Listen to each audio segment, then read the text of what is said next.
In less than 2 years, my administration has accomplished more than almost any administration in the history of our country. So true.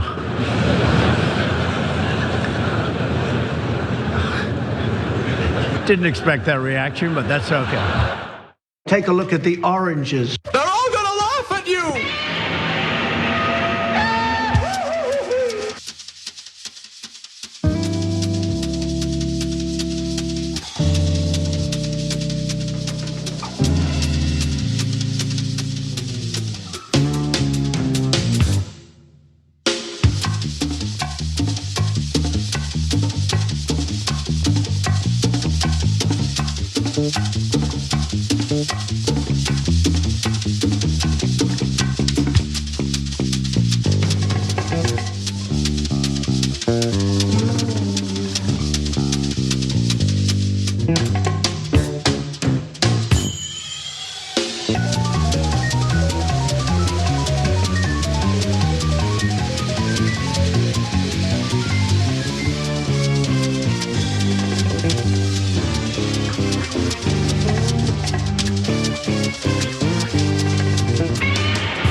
Take a look at the oranges. They're all gonna laugh at you!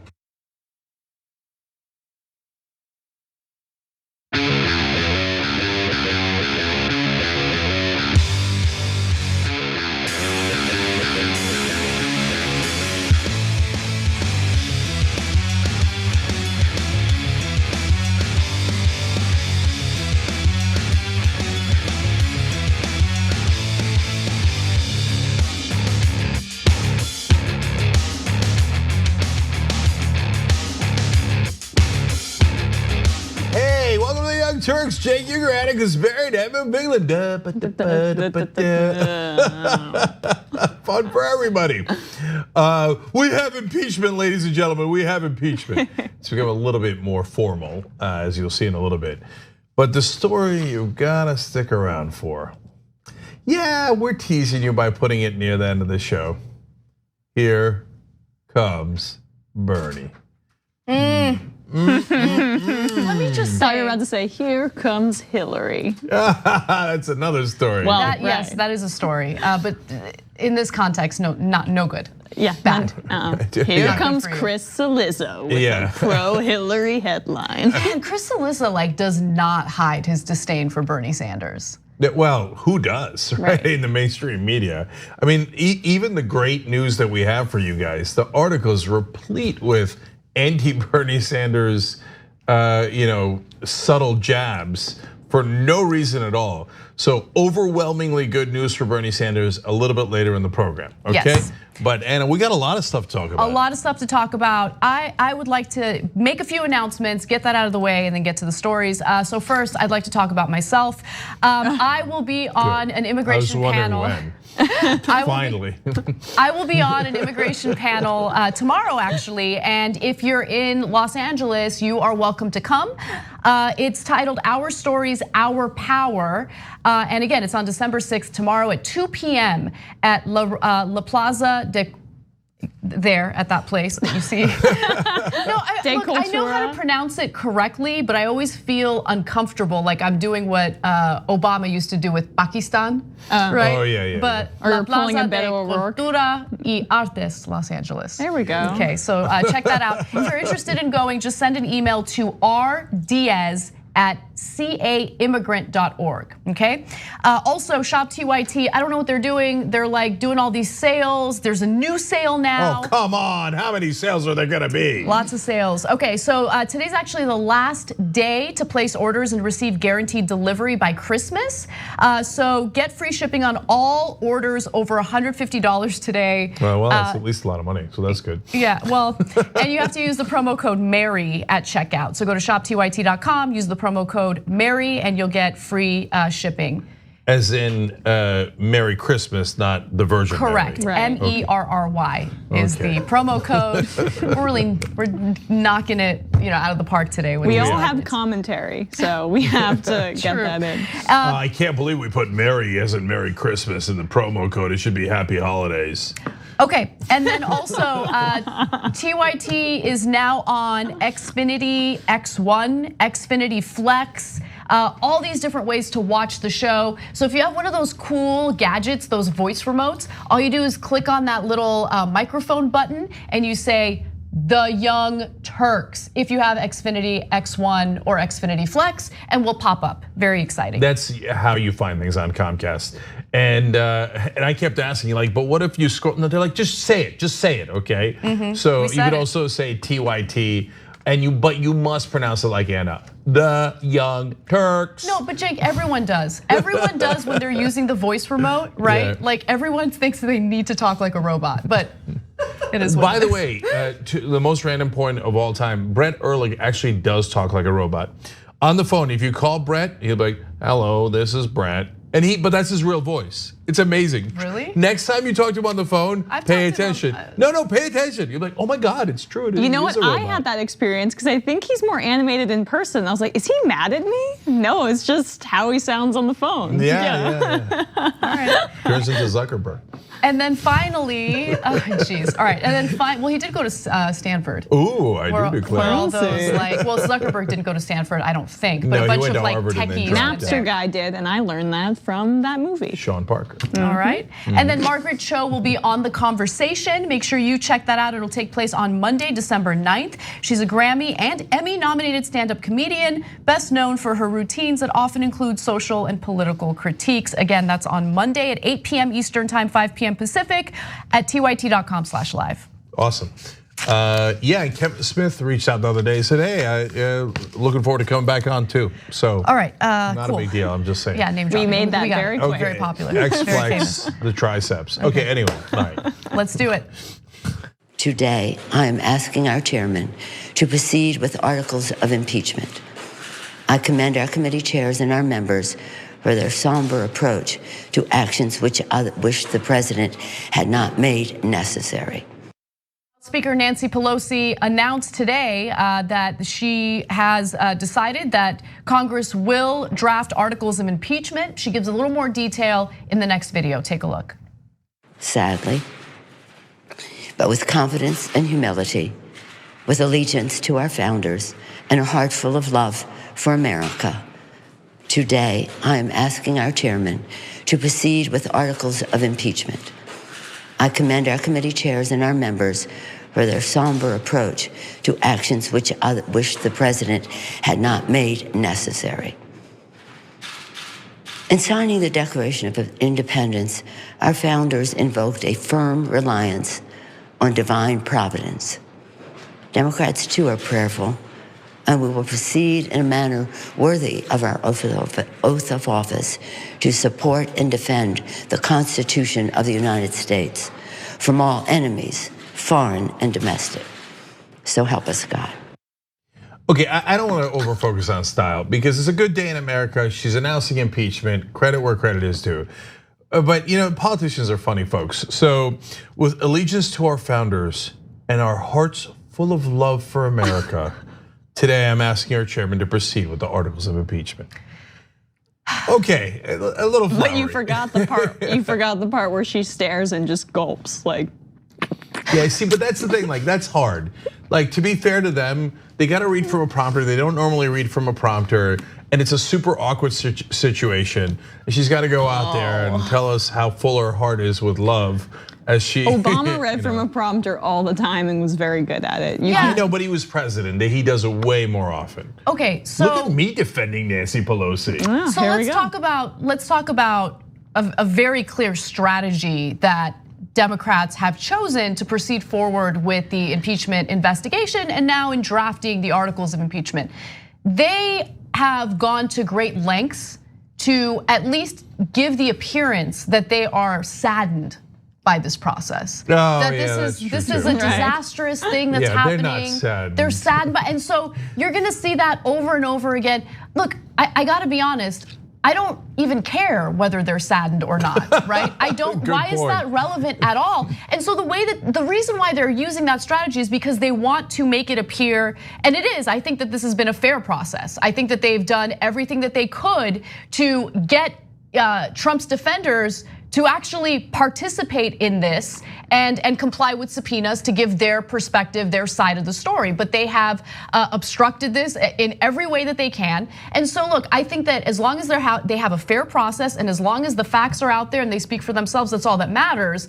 And they think, well, if we just seem like we're saddened by this whole process, well then maybe conservatives in the country won't see this as like a political move just to oust Trump, but they're gonna see it that way anyway. So like, let's just move on, let's get past it. They're trying to appear like patriots, right? But you know who doesn't care about like dunking on his political opponents and still gets the political credit of patriotism is someone like Trump. Like it's this kind of Washington fiction where everyone, wants to talk about the founders and the values, where the regular American just thinks it's a food fight between two parties. So just kind of act like it. Yeah, I mean, look, historically for Democrats, that's been the major problem. They don't fight back. But here again, I want to focus on the substance that they are actually impeaching him, and they will almost certainly win that vote in the House for sure. So, like, let's just soak that in for a second. Donald Trump is going to be impeached. So, I mean, 2-2-2, right? Like, I hope that they don't screw it up somehow between now and the vote. So that's a great moment. You guys are absolutely right on the theatrics of the politics of this. Like, oh, we are so sad. You don't have to do any of that. Why don't you just be real for a second? Yes. They're so overproduced. Yeah. And I think what this does, at least for me, is it just confronts me with the fact that Democrats are not good at political theater. Political theater is part of the job, and you do need to be good at it, and they're just not good at it. It's just devastating to see over and over again. It's all their consultants talking. Yeah. Look, if it was me, I'd be like, we are impeaching Donald Trump today. Not at all saddened by it. He's a monster, he's a liar, he's a fool. Should have done this a long time ago. This is a good day in America. This is how our system of government is supposed to work. It is a system of checks and balances. Donald Trump has abused his power. We have an abundance of evidence to prove it. You don't even need a teleprompter for that. But anyway, I mean, look, it's kind of unfair because I kind of do this show without a teleprompter, so I have a lot of experience. But nonetheless, as a public servant, you should be good at public speaking. You should be out there speaking and having conversations with the people. And that's not something that a lot of Democrats are known for. But anyway, let me give you some more on the details of this. And you're right, Cenk, we should focus on the substance. Now, Donald Trump, of course, has decided that the best route is to whine about it on social media. And he says, if you're going to impeach me, do it now, fast, so we can have a fair trial in the Senate. Okay, pause for a second. So we can have a fair trial in the Senate. Why does he think that it's going to be fair in the Senate as opposed to the process that we just experienced in the House? Because Republicans, of course, control the Senate. And then he continues to say, and so that our country can get back to business. We will have Schiff, the Bidens, Pelosi, and many more testify and will reveal for the first time how corrupt our system really is. I was elected to clean the swamp, and that's what I'm doing. He can't even get his own tagline right? You drain it. What happened? Good catch, yeah. No one talked about cleaning the swamp. That was just you just now. So yeah, that weird change there. Well, so in terms of the people that are testifying, well, that's trippy. So the Republicans control the Senate. That means they control the committees and can call witnesses in any way that they want. And so, will they really call the Speaker of the House to testify about this? And could that backfire? I mean, what are they gonna ask them? Why are you investigating Donald Trump? Because he's a criminal, and my heart is full of love for America. So that's setting up for a bizarre scene in the Senate. But much more importantly, now Andrew Napolitano on Fox News is goading Trump into testifying. He's like, you know what? I think you got this, dog. If you go to the Senate, the Republicans are in charge, right? And you could clear this up because you'd be amazing. 200 million people would watch you.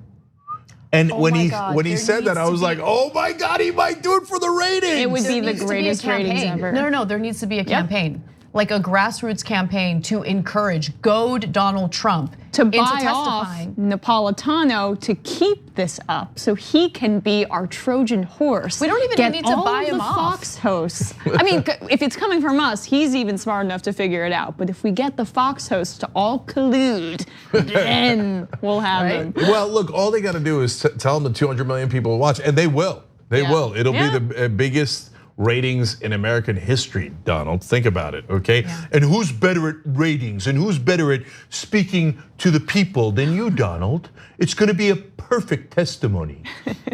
But before we move away from Trump's tweets, I actually want to read the first half of the tweets, because there was such wonderful projection there. He said, the do-nothing Democrats had a historically bad day yesterday in the House. It's amazing. So just all these constitutional law professors went up there and said, "Oh, he definitely did it. It's definitely a crime, and he should definitely be impeached." And the one law professor they had on the Republican side was like, "Well, I'm not saying he didn't do it. I'm just saying you guys should take a couple of years to decide." Yeah, Jonathan Turley. Okay. He was the only one who disagreed with the other constitutional experts, but not on the substance of what Trump did, but on the speedy nature of this impeachment inquiry. Yeah, and so, and a lot of the experts said that Donald Trump had a historically bad day. So what does he do? No, oh yeah, you had a historically bad day. Why? Because there's because a percentage of the population will just believe it. Like like they're gonna believe that the Horowitz report contained so much damning evidence. I'm picking up this voice you do. So much damning evidence about the Democrats that just if he says it, it is gospel, and that's the definition of a cult of personality. Yeah, and we're gonna get to that report a little bit later. If you want to catch the whole show, tyt.com/join. You can get all of it if you're a member anytime you want. Okay, but to finish it up, he said they have no impeachment case and are demeaning our country. He demeans our country, but nothing matters to them. Trump 101. They have gone crazy. I wonder who's actually gone crazy. So this made me think he had a heart attack. Because remember, after he went to the doctor in an emergency, he said, "Now remember, it was definitely not a heart attack, not the chest." Oh, okay, so it was the chest, and you had a heart attack. So, he's unbelievable with his projection. Yeah. You know, there was this theory that he went to the doctor unexpectedly in an effort to eventually say that he needs to resign due to health concerns, but not because of this impeachment investigation. I don't know. I mean, look, it's all speculation. Who knows what's really going on? I mean, he doesn't lead a very healthy lifestyle, so he probably does have some health issues. But look, you're right. I think that this is good. I think it's good that they're moving forward. A lot of people are fear-mongering about what's likely to happen in the Senate. You know, the idea that Trump is likely to be acquitted because there are more Republicans in the Senate. Look, I know that there could be political ramifications for Democrats if that were to occur. But I still don't care because it's about principle and it's about doing the right thing. And I think it's important to have those Republican senators on the record saying, yes, I enable Donald Trump, I enable the executive branch to engage in criminality. And impeachment isn't like one size fits all. So everyone is freaked out because there were political ramifications for the Republicans back during the Clinton era. They were going after him for a freaking affair. This is super clear-cut quid pro quo, and I think that there will be political ramifications for the Republicans if they don't side with justice in this case and they just back Trump up. Specifically among the suburban voters that the moderate Democrats are so concerned with. I think that we should be able to turn out the progressive base as well, but there is a coalition of moderate people, centrists in the suburbs who are very concerned with the impeachment proceedings, and they will follow what happens in the Senate. So last thing on this is that both for policy and politics reasons, I actually don't want them to rush. And of course I don't care what Trump wants them to do. Because for policy, meaning substantive differences in this case, or reasons in this case, is that Well, I want to talk about the obstruction charges that Mueller talked about in his report, 10 different cases of obstruction. And I want to talk about the hush money payments, which was also a clear violation of the law. So I wish they would take their time to introduce those articles of impeachment in the House as well. Now, in terms of politics, you do want it to go into spring. I don't want it to be political in the sense of like, oh, let's drag it out so it affects the presidential election. But if you're taking politics into account, you want it in the spring when the Republicans start to panic about their polling numbers in their own Senate races. And so then this idea that they're definitely going to acquit, I don't think that's true at all. It depends on how well they're polling in their home states as they go up for re-election. Right. So that is probably the single most important issue when it comes to whether Donald Trump will actually be held to account or not. Well, let's move on to a different aspect of this story that I thought was interesting. So today, Nancy Pelosi announced that they will be moving forward with articles of impeachment.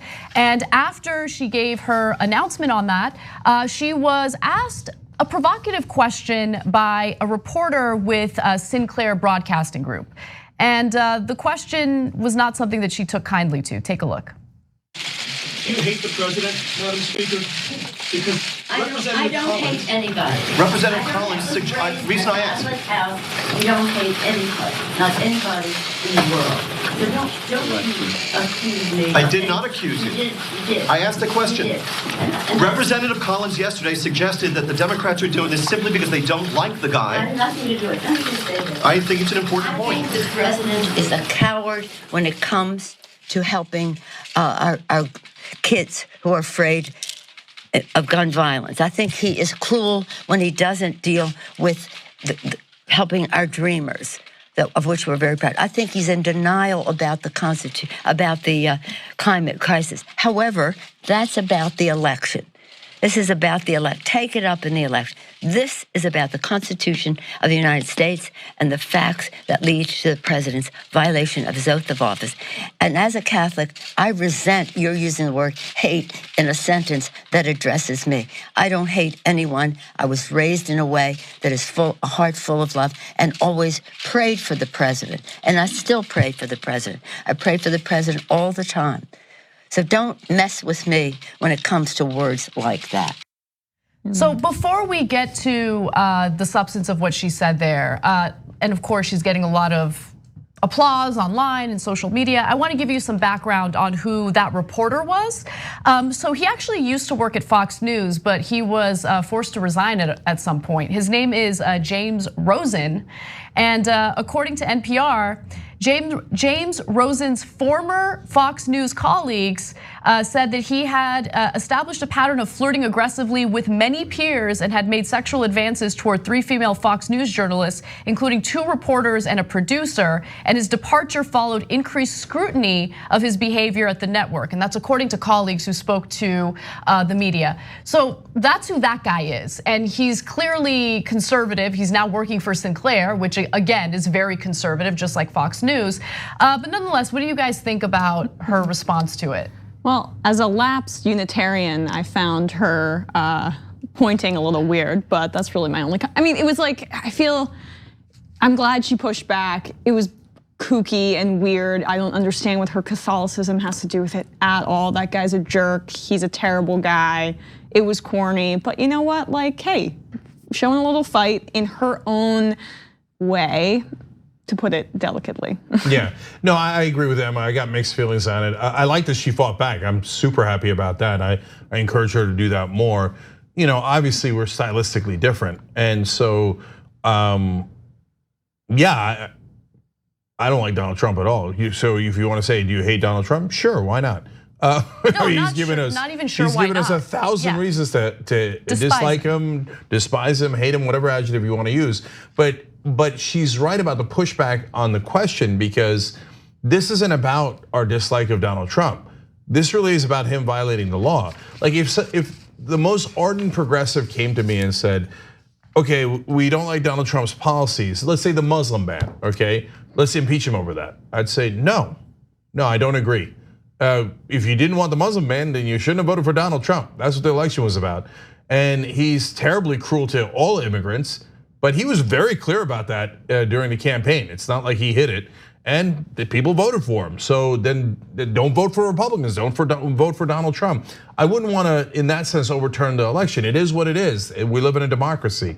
It's about, this impeachment is actually about the law and the fact that he keeps breaking the law and thinks that there's going to be no consequence, and he thinks the president in a democracy is above the law, and that just isn't true.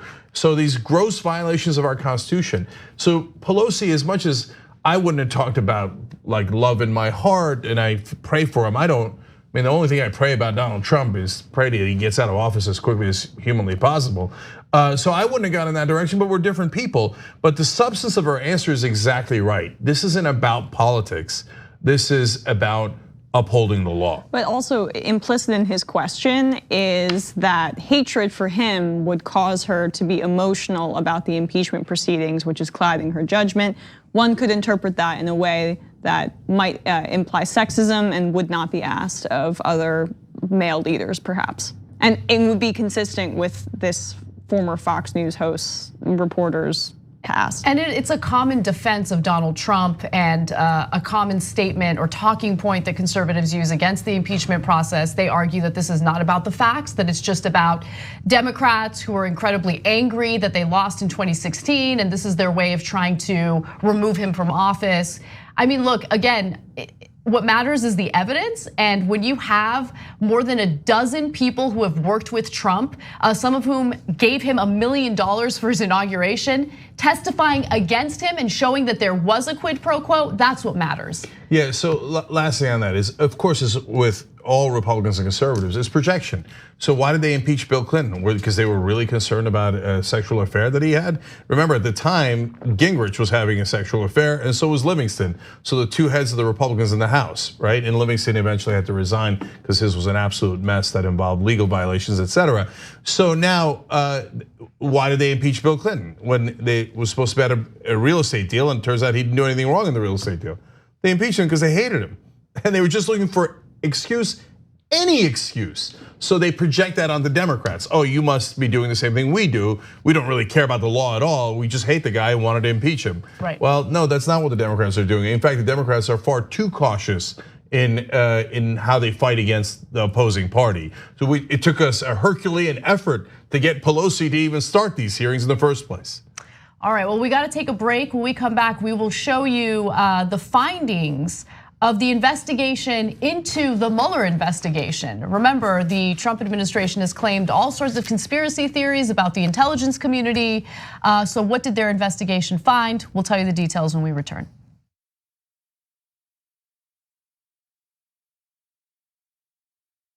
This isn't Anderson Cooper. If you say some BS, I'm not simply gonna let it slide and then move on to the next thing. This is what the establishment does not understand about politics. You can change the conversation.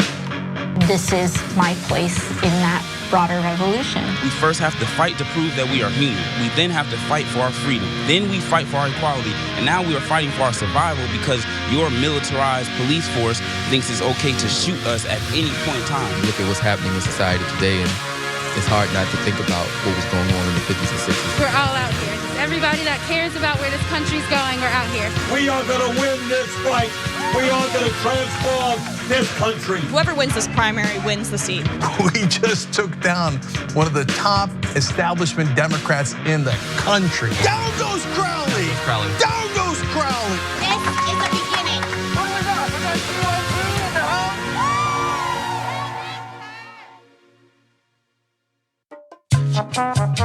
Best moment of my life, I guess, would have to be when the kid was born. Like, because suddenly that meant I served my purpose. Very close second, the day we sold Clerks. That changed my life. In fact, Harley wouldn't have been born if I hadn't sold Clerks. So that noise. Clerks, probably the biggest day, best day of my life. It led to everything else. I got the wife and the kid because Clerks happened. So don't tell the kid, but Clerks. The Monsanto Corporation continues to sell a herbicide called Roundup, but you should know that that herbicide is a potential killer. Recent studies have linked Roundup to significant increases in non-Hodgkin's lymphoma. That's a cancer that can be devastating to you and the people you love. While Roundup continues to cause cancer, Monsanto continues to make huge profits from the sale of Roundup. They will not take it off the market. If you or a loved one are exposed to Roundup at work or home and then developed non-Hodgkin's lymphoma, you may be entitled to financial compensation, and it's important for you to take action now and hold Monsanto accountable.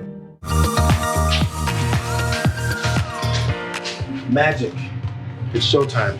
And say 45 minutes. I'm hosting today. Now I know what you're thinking, Jerry, your face is already perfect, but you know what? I still need to apply some makeup. I went through this process, right? A few years ago when I realized that I was gonna have to wear makeup on the show. I had to go through like finding out what my undertones were. You guys know what those are? I got my MAC Cosmetics. It says SPF 15 foundation, broad spectrum. But apparently what I have is red undertones, and I think pores are not supposed to be seen. I need all these things to be confirmed for me. These sponge things don't work for me. You gotta use your hands. At least I do. That's how the magic really happens. So we're gonna go through a tutorial how to make the magic happen from beautiful to beautifuler. Let's go. I've already been moisturized. That's the first thing. But moisturization already happened. We go raw. All hands. Pick up a couple streaks. This is the guy way of putting on makeup. Look at that, dots.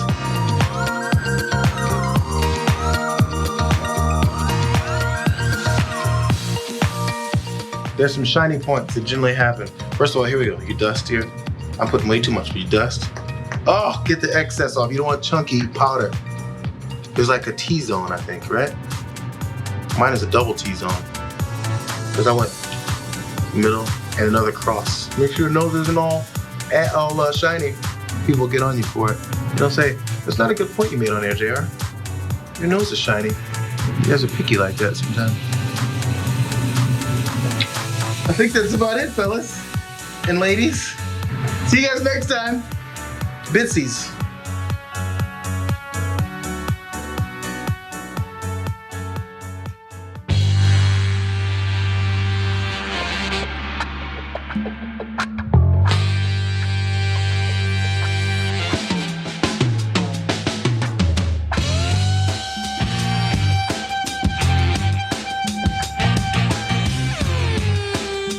All right, back in the Young Turks. Let's go to the member section first. Carlo Fornia writes, and I love Margaret Cho. Thank you, TYT. You're welcome. Yes, you're welcome. All right, so that's on Monday. Margaret Cho is on the show. Yeah, I watch too many kids movies with my kids. All right, Pants Status Zero says, yes, more Kevin Smith always. Bucket of Squirrels is ammo against logic, writes in. All I want to find in my stockings this holiday season is Trump's resignation letter. I Stole McConnell's Shell writes in, yes, Emma being the sneaky mastermind. Roger Kinney on Twitter says, come on, Cenk, that announcement by Pelosi was a joke. We're under 11 months until Trump will be voted out. The Democrats are losing the message because they are trying to make the GOP supporters more comfortable. Ridiculous. Well, I agree with you, at least in principle, that the job of the Democratic Party is not to make GOP voters comfortable. Gonzo Tokyo says, does anyone else feel like Donald Trump forgot to stop playing Opposite Day when he was a kid? Good point. And then finally on YouTube Super Chat, 2 comments. Eduardo Gitz says, keep it going, guys. Greetings from Mexico. Right back at you, brother. And FR writes, buen hecho, Ana. Hecho. Hecho? Hecho. Hecho. Okay, no idea, of course, what that means. Gracias, mi amigo. There you go, that I know.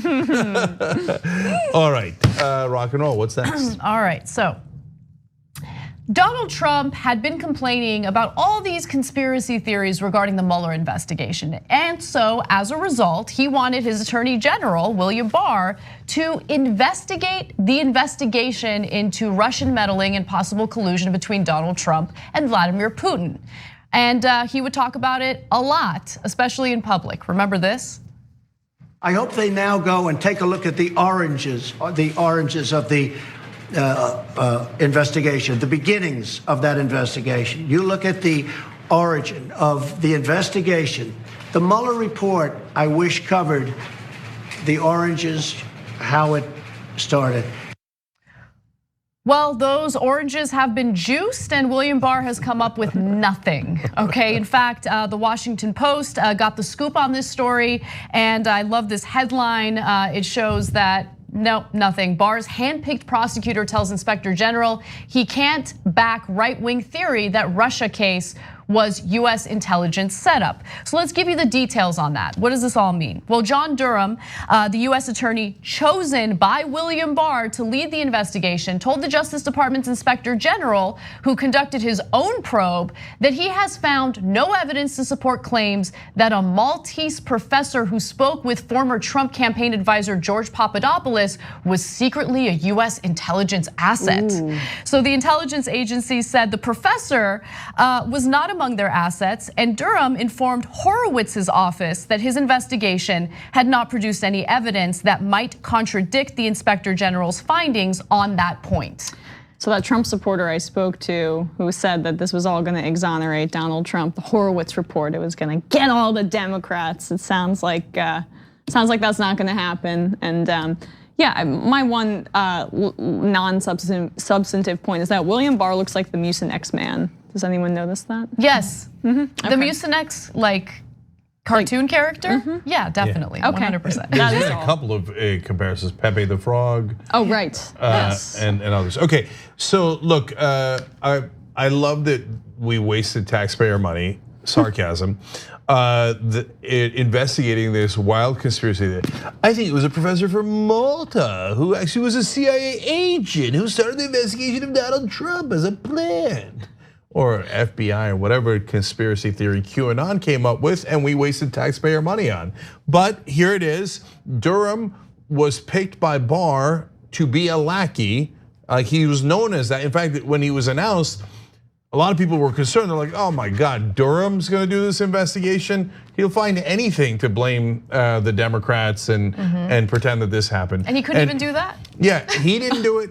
And Barr, who is as big a lackey and extreme right winger and loyal to Donald Trump, et cetera, they got together and they couldn't find any evidence that it was in fact our intelligence agencies who were trying to make sure that Donald Trump doesn't win and plant this evidence and blah, blah, blah. It was all fantasy. Once again, taxpayer money to appease a right wing that is purely emotional in their analysis of the situation, and they work backwards from their conclusion, which is that Donald Trump is phenomenal and he didn't do anything wrong. So like, we are wasting our time with all of these reports and with this taxpayer funded IG thing that like they're not gonna be swayed. The people who are already committed to the facts know what the reality is, and the Trumpers, it's all pure emotion and fealty to Trump from this point. So again, the people that were gonna be swayed by this, it didn't make a difference.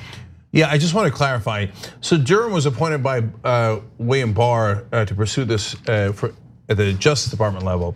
So the Horowitz report that Emma's referring to is the Inspector General of the FBI. And he came to the conclusion that Durham did. So they both agreed, total nonsense theory. Now, Horowitz said, look, it's not that the FBI didn't do anything wrong, and here are the couple of missteps that they had. We're gonna see his full report a little bit later, but these are the reports of what he concluded.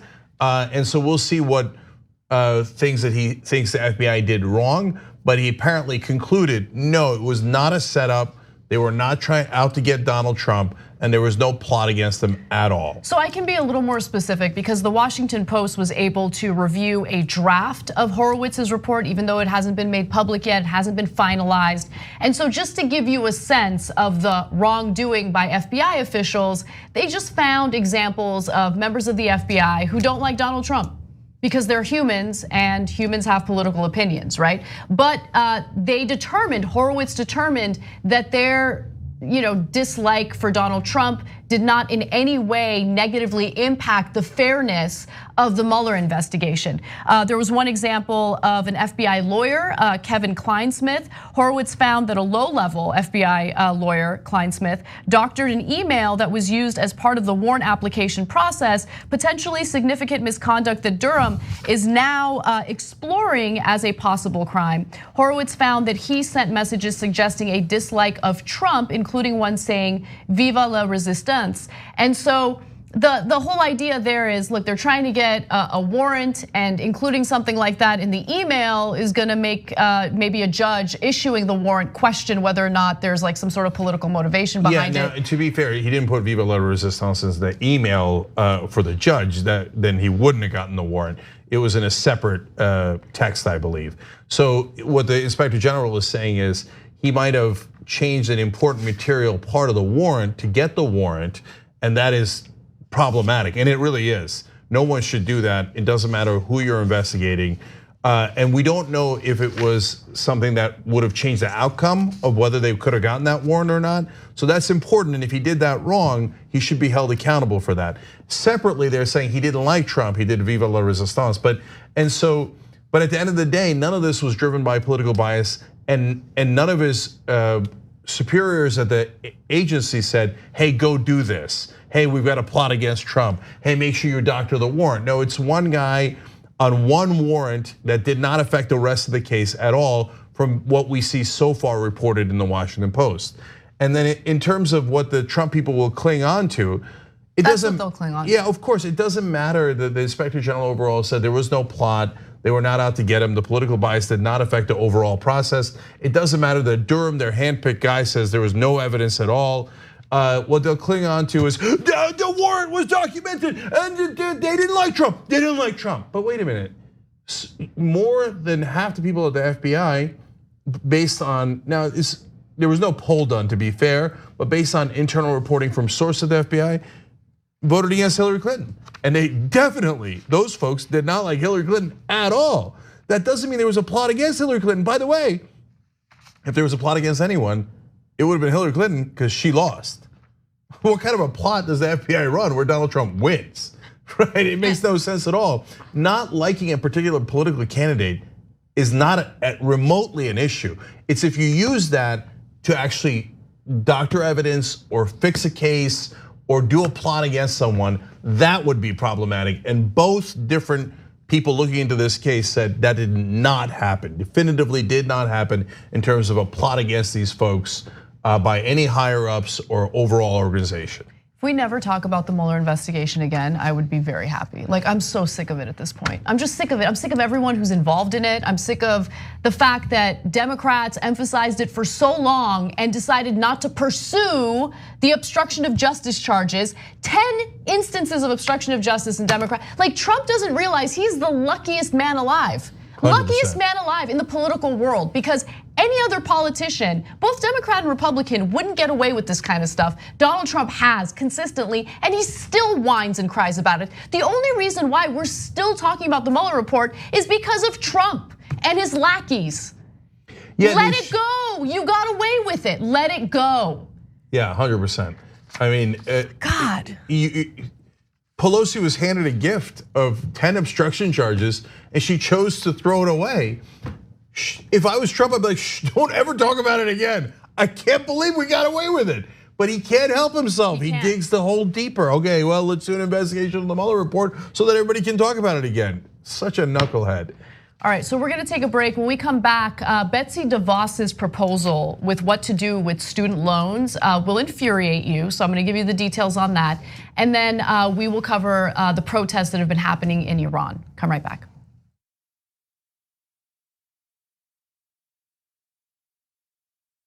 From this day forward, a new vision will govern our land. From this day forward, it's going to be only America first. America first. Yes, President Donald Trump has made life hell.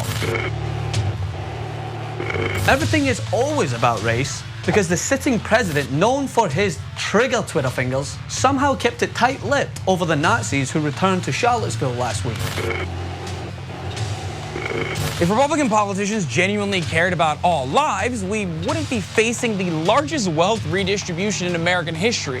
Trump, who claims he wants to make America great again, but isn't really interested in protecting the little guy, just withdrew Obama's memo and told collectors that they're free to go back to screwing over struggling Americans with fees. This decision will impact far and wide, especially, and listen for the irony here, those who already pay more out of pocket each year due to soaring internet package prices. There's a ton of racist monuments in America. White supremacy is still put up on a pedestal. Of course, more white people are killed by police. White people make up more than 75% of the US population. So you can justify your bigotry and feel better about saying these things at dinner, polite dinner conversation with a side of racism and home fries. Does the president normally watch these kind of anti-Muslim videos that have been posted by this group? Here's a list of what the president watches every day. It goes cartoons, Fox and Friends cartoons, followed by, at noon, it was a bunch of Civil War documentaries for like 6 hours. But he claps at all the wrong times.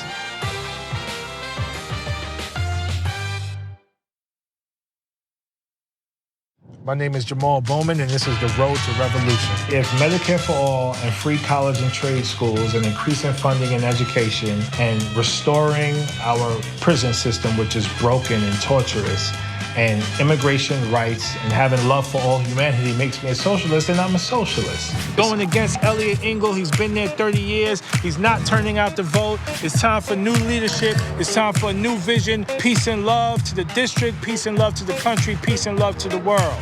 I challenge any congressperson to come to the Bronx and run a middle school effectively. Educators have a unique perspective. I mean, we work daily with the people of this country, regardless of their background, regardless of their race, ethnicity, class, religion. The majority of the American people agree with progressive policies. So it's more about having candidates and elected officials who the people can believe in. And I am Jamal Bowman over here, so hello.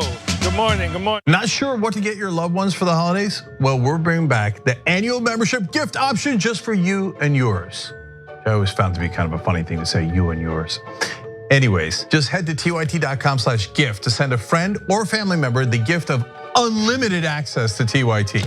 You can choose the length of membership, type of membership, and even select the theme of the gift. That's tyt.com/gift to bring TYT to all your holiday cheer. tyt.com/gift. The Monsanto Corporation continues to sell an herbicide called Roundup. You should know that recent studies have linked this commercial herbicide to a significant increase in non-Hodgkin's lymphoma.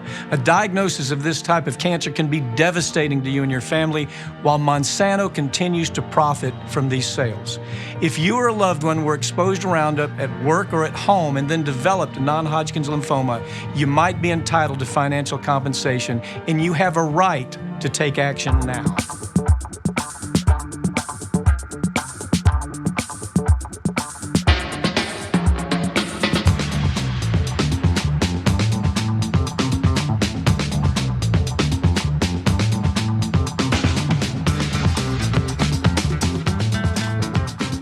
All right, back on the Young Turks. I love this comment from a member. Salty T writes in, trust me, don't try saying Cenk Uygur in your remote on Comcast. I don't know how you said it, but no matter what, it's not gonna come out good. Anyway, Uygur. Yeah, she says, you won't believe what that pulls up. Okay, now you're gonna make us try it. Anyway, but as a member, I love seeing you on there, and TYT or the Young Turks pulls you right up. That's on Comcast. Xfinity One, X1, and Xfinity Flex. This old lady loved the convenience, along with her hubby in his Young Turks hat, being able to hear you better than on my laptop. Keep up that great work, and we love you. Well, right back at you, Salty T, from Cenk and Salty Anna and Emma. Okay, and then last one is Gabby Marita. No, Bill Barr is Baby Sinclair from that old dinosaur show. On the IG report, he obviously screamed, "Not the mama." Oh, I don't get that one. Okay, I don't get it either, but I read it with He Claire. looks like the baby from Dinosaurs, 100%. Like that's, we gotta do, I know. right? Okay, yeah. Not the mama. Totally. Oh, that's how you say it, Yeah. okay. All right, how did you not know about dinosaurs? Okay, we gotta go. I'm dying to do a bunch of these stories. So, Attorney General William Barr recently gave a speech at the Attorney General's Award for Distinguished Policing. And he has a terrible past when it comes to defending cops when they shoot and kill unarmed people, right? And what he's about to say in his speech is no exception. Take a look. I think today American people have to focus on something else, which is the sacrifice and the service that is given by our law enforcement officers.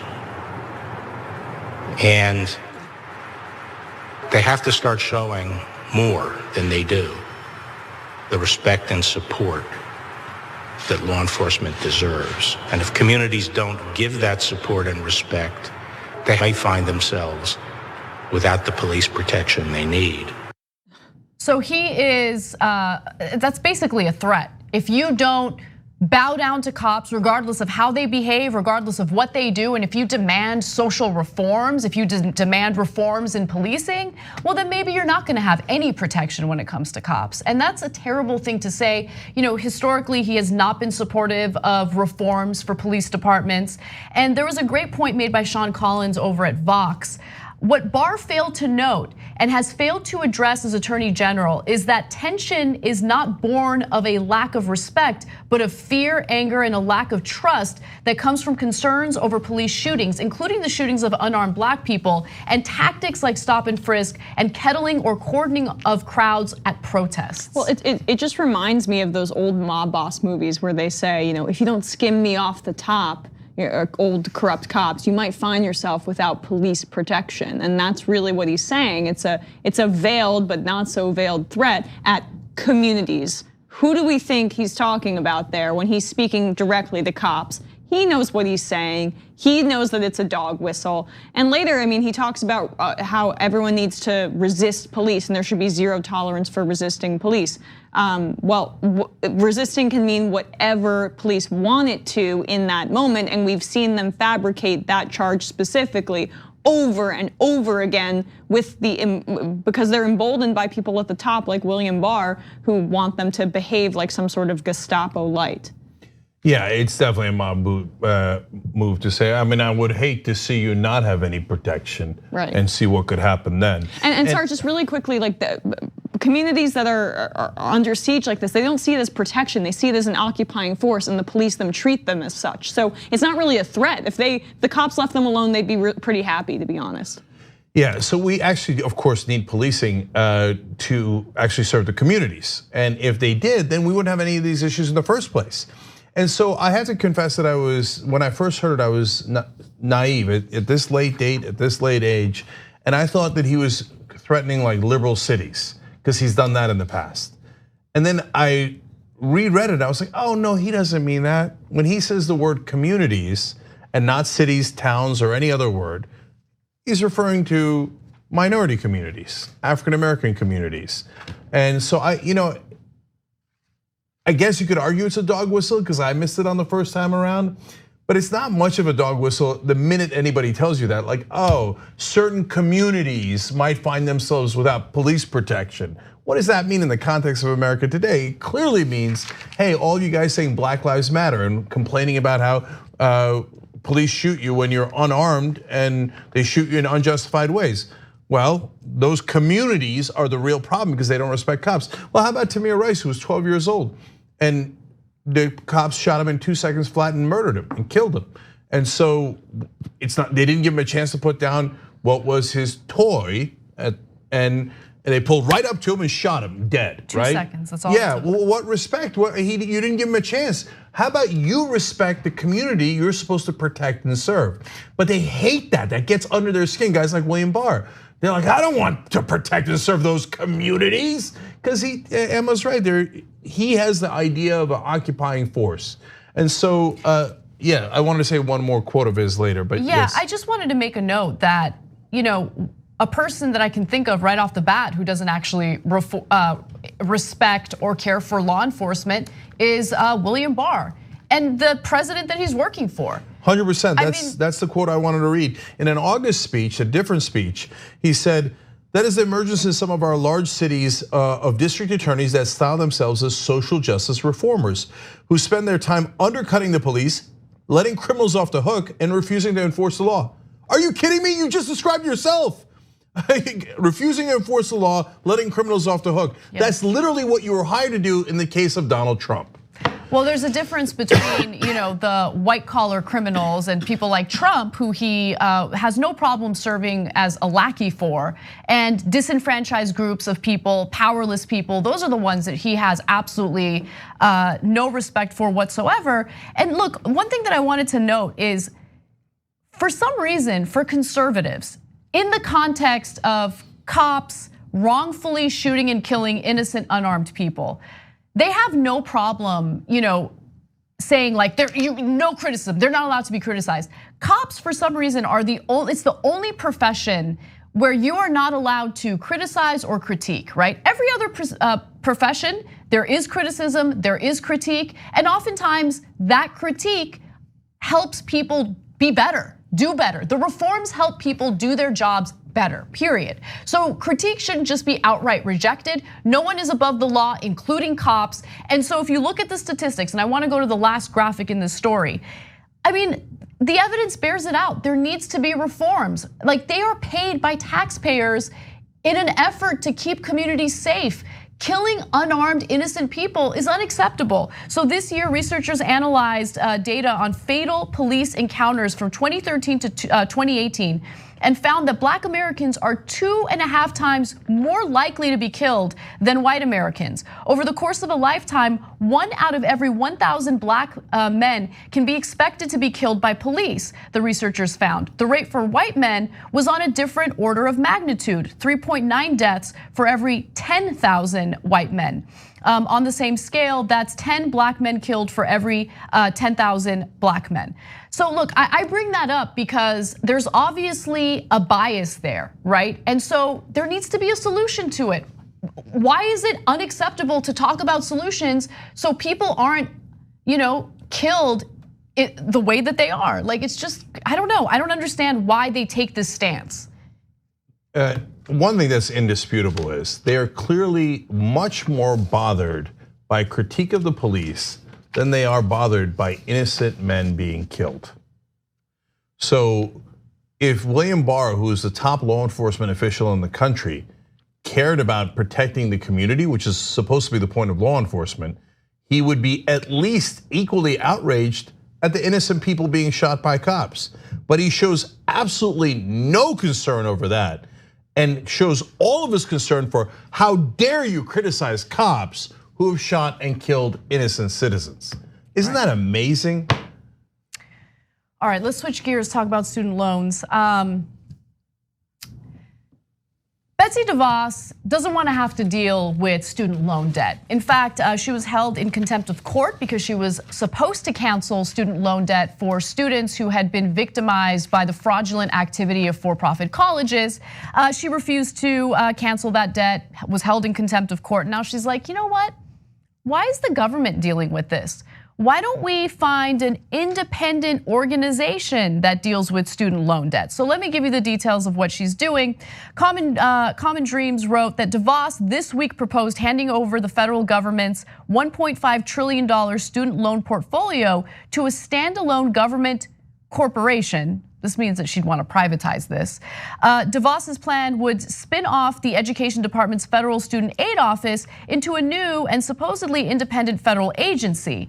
In fact, she said during a speech in Reno, Nevada, I'm not so sure the federal government should monopolize student lending, but if it does, and for now it essentially does, then it must provide services on par with world-class financial firms. Ooh, world-class. What's funny though is that well, it's not funny at all. She's one of the most corrupt people ever in government. A few months ago, there was a story about how she's basically just sitting on hundreds of millions of dollars that has been approved by Congress to forgive student loan debt.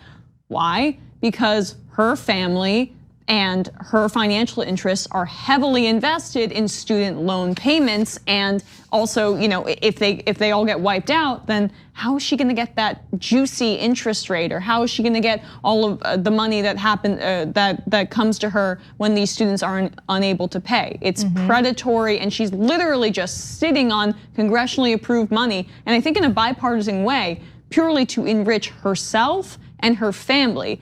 What do you call that? It's corruption. And if she has her way, if she's able to accomplish what she wants to accomplish here, it would be incredibly difficult for a president like Bernie Sanders to unilaterally cancel student loan debt. Exactly, because it would be outsourced to a private corporation and it would not be in the government's hands anymore. So very shrewd to protect her cash long term as she is on this administration's sinking ship.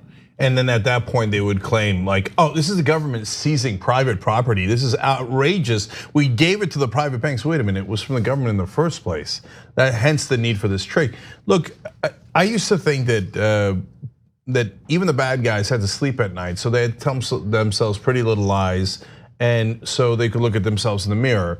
And so she like, oh, I think it's important. In this scenario for she would think. To get into private industry because there'll be more innovation. Standard excuse they use is, nah.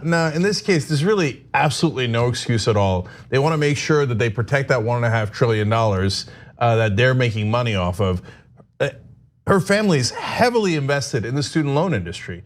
No, I think that it's as simple as her and her family members talk, and they're like, well, this is going to cost us a lot of money if a progressive wins, and we can't. And we won't be able to profit off of ripping off students. And that's our business model. We won't be able to buy that 12th yacht.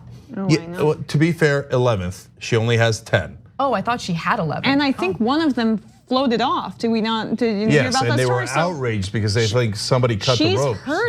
She's hurting. She needs another replacement yacht. Yeah, she was down to 9 yachts for a while. I think they got the 10th one back. I'm not kidding, by the way. Thank God. Those are real numbers. Wow. Okay, but she was also held in contempt of court for failing to comply with an order to stop collecting loan payments from former students of a defunct for-profit college company. So the courts told her, stop collecting these loan payments because we already have a ruling, and the government said don't collect them because that so-called college was garbage.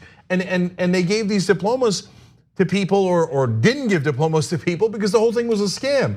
And she's like, yeah, I know, but my family makes money from this. You're not getting it. That's right. It's to enrich me. Right. I mean, the corruption of Donald Trump's administration is record-breaking. So the irony that he won the election by saying he was going to drain the swamp is, I mean, it's devastating. So it's particularly the students who have been robbed blind by Betsy DeVos for the entire Trump term. All right, we got to take a break. When we come back, we will give you an update on what's happening in Iran. There have been mass protests and hundreds of people have been killed by security forces as a result. Hold on, Emma, so that was your last segment for the week. We had Emma on for the whole week. You've got to check out youtube.com/rebelhq, facebook.com/rebelhq. And of course, you can get it on our website, tyt.com as well by going to Rebel HQ. Emma, you do fantastic work. Thank you for joining us guys. this week. Yeah, thank you guys. All right, great. We'll be right back.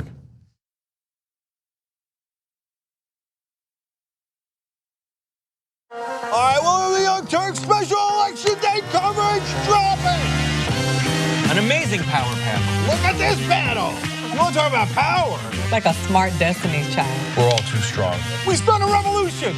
Yes, another one. Aren't you excited? Wow. Some of the best writers in the country are right here on this panel, with the obvious exception of John Irola. Let's not so quickly discount Harry Potter fan fiction. Most of us are usually in boxer shorts underneath. I went with the pants today. This is the first ever power panel with Donald Trump as president.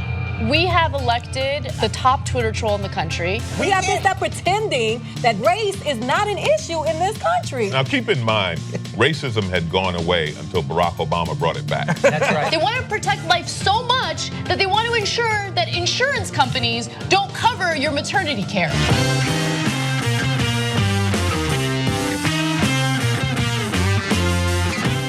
The Monsanto Corporation continues to sell an herbicide called Roundup. You should know that recent studies have linked this commercial herbicide to a significant increase in non-Hodgkin's lymphoma. A diagnosis of this type of cancer can be devastating to you and your family, while Monsanto continues to profit from these sales. If you or a loved one were exposed to Roundup at work or at home and then developed non-Hodgkin's lymphoma, you might be entitled to financial compensation, and you have a right to take action now. Turn your passions into potential investment opportunities. Whether it's cannabis, fashion, travel, video games, or anything in between, you tell us what you're interested in, and we'll help you uncover the investment potential. Introducing Doe, our newest partner. With Doe, you can be an owner, not just a consumer, with no fees to trade individual stocks.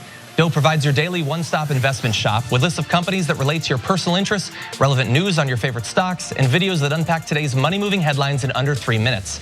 Go to doe.com/TYT and download today. Listen up, you fart faces. I know you two chuckleheads have been getting into monkey shines while on the company's dime. On February 3rd, Ja'Cory, you wrote, "Slaps roof. You can fit so much spaghetti in this bad boy." We were on our way to go get lunch. What does that mean? Catch these hands. It's like lend a hand. This is ridiculous. They're clearly lying. I mean, read this. Damn, our boy Hassan, looking dummy thick today. This is obviously sexual and highly inappropriate for work. Daddy, chill.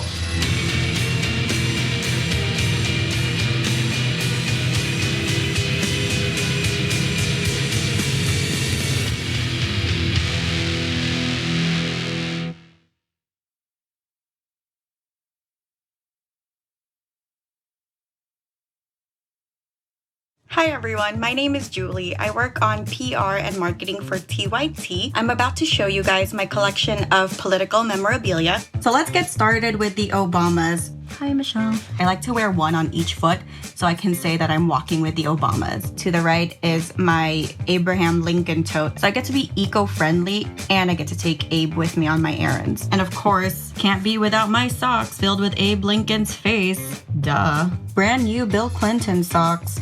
These were on clearance, Alexander Hamilton socks, which I like to wear during Politicon. This really cool lanyard as a souvenir from my internship back in 2013. Around it, I have my RBG keychain. My boss gifted me these really iconic women cards featuring Hillary Clinton, Sojourner Truth, Rosa Parks, Susan B. Anthony, Sacagawea. All right, that's it. Cheers.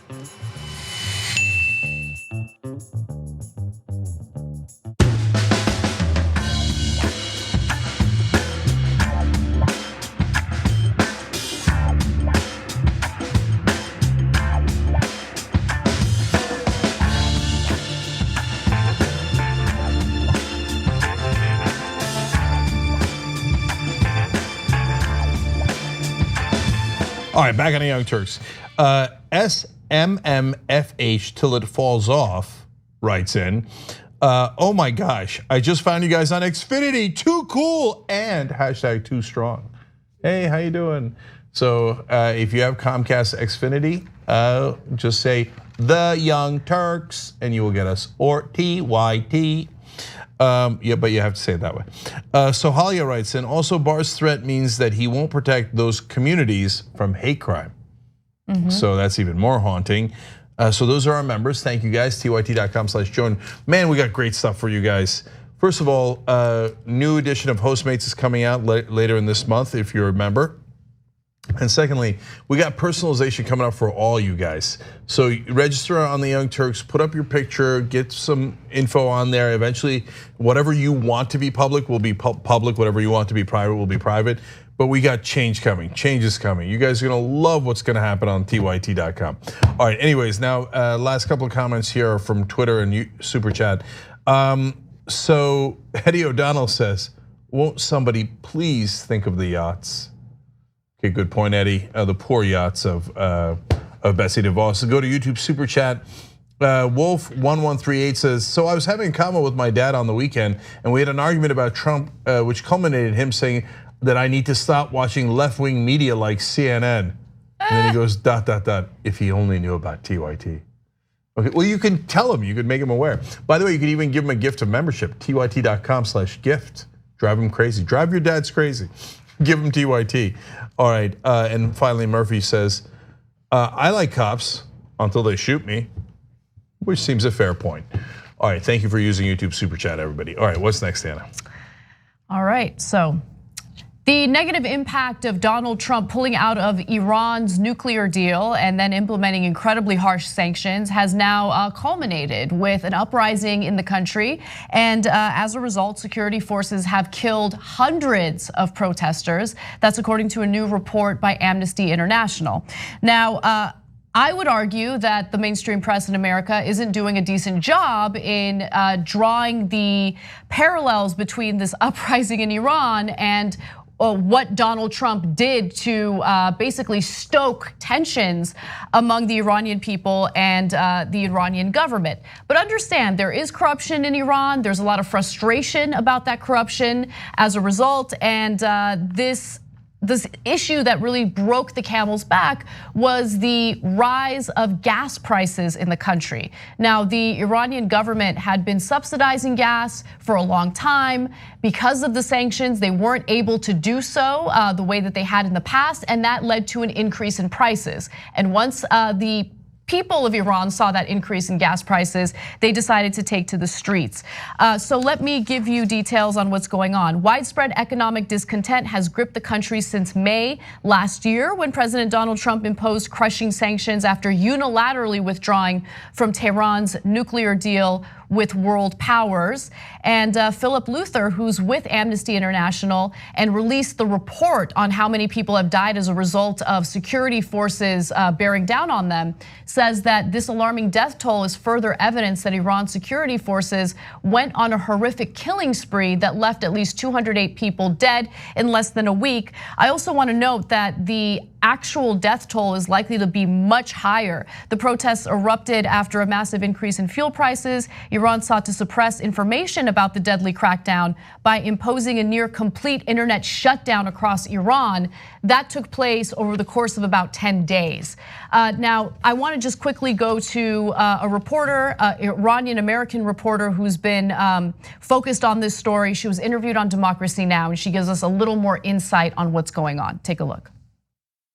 These protests are not new. We saw very similar protests, widespread protests at the end of 2017, beginning of 2018, also in dozens of cities across the country. And this is just, in a way, the continuation of that. And it is combined with the fact that there's high levels of corruption in different factions of the Iranian political system and a lot of mismanagement of the resources. It's a basically rich country when it comes to oil and gas and natural resources, and people just don't feel like that is trickling down to the economy, to the ordinary and average person. And then combine that also with crippling economic sanctions from the United States, and it just creates an economic crisis that is hurting average Iranians, especially working and middle classes, the most vulnerable segments of the society, and especially when they see that high corruption within government officials and feel like the ordinary people are the ones who are taking the pressure of sanctions, of the mismanagement, of this corruption. That just adds to the anger and makes this, basically turns this into a political fight and not just economic. So this is a nuanced story because in some ways this shows that sanctions do work. And I want to be very clear. That doesn't mean you should do them. There's moral components to that question, and in fact, in this case, this is the worst example of a situation where you should do sanctions. I don't think you should have done them to Iran here. Now, sanctions did work in the case of South Africa, and it works in cases where there is not just one dictator, but a group of folks that hurt when the economy hurts, that are business leaders, and then they put pressure on leadership, et cetera. And you can see it playing out here. Iran is more similar to South Africa than it is the old South Africa, than it is to a country like North Korea, where sanctions never work because the dictator still has plenty of money and doesn't care about its citizens at all, right? And here there's no way to do an uprising in North Korea, where there is a way to do an uprising in Iran. Or the Persian people are proud people, and so they do from time to time rise up against their own government. Now, In this case, it's totally unjustified because we're the ones who broke the deal in the first place. And if Iran, like North Korea, kept building nuclear weapons, they never built nuclear weapons in the first place. They had a small nuclear energy program, which we effectively shut down with the deal that Obama made. So they were following everything in that deal. So to impose these crushing sanctions on them so that all of the Iranian people suffer is just morally deeply wrong, and then leads to this mess. And then don't get me wrong, the Iranian government 100% at fault here on the actions that they took against the protesters. They're right on the trade deal, but very wrong on how they dealt with the protesters, and they're brazen about it. Even Iranian state TV is saying, "Oh yeah, the government shot and killed the protesters." Yes. And they admit to dozens of deaths, almost bragging about it. Now, in reality, it's hundreds of deaths. But they say, "Oh, it's infiltrators that are doing this." No, it's genuinely frustrated Iranians who are doing this. And in fact, the sanctions are so bad. It's not just about gas prices. Inflation has now hit 400% in the time that the sanctions have been in place. So what that does is, guys, even if your salary goes up at the same rate, which it often doesn't, if your salary doesn't go up at the same rate, you're screwed. You can't afford bread, you can't afford anything, right? But even if your salary goes up, your savings are devastated at that level of inflation. Then all the money you saved your whole life then becomes worthless. So the people are very understandably angry and agitated at both their current situation and their government. And their anger at their government is also for other reasons, because it's an oppressive government that gives them no freedoms, etc. This last thing that is troubling here and a bad sign going forward is, it looks like they figured out a way to actually block the internet effectively. And so that's why words of these protests and the killings did not come out until 4 or 5 days later.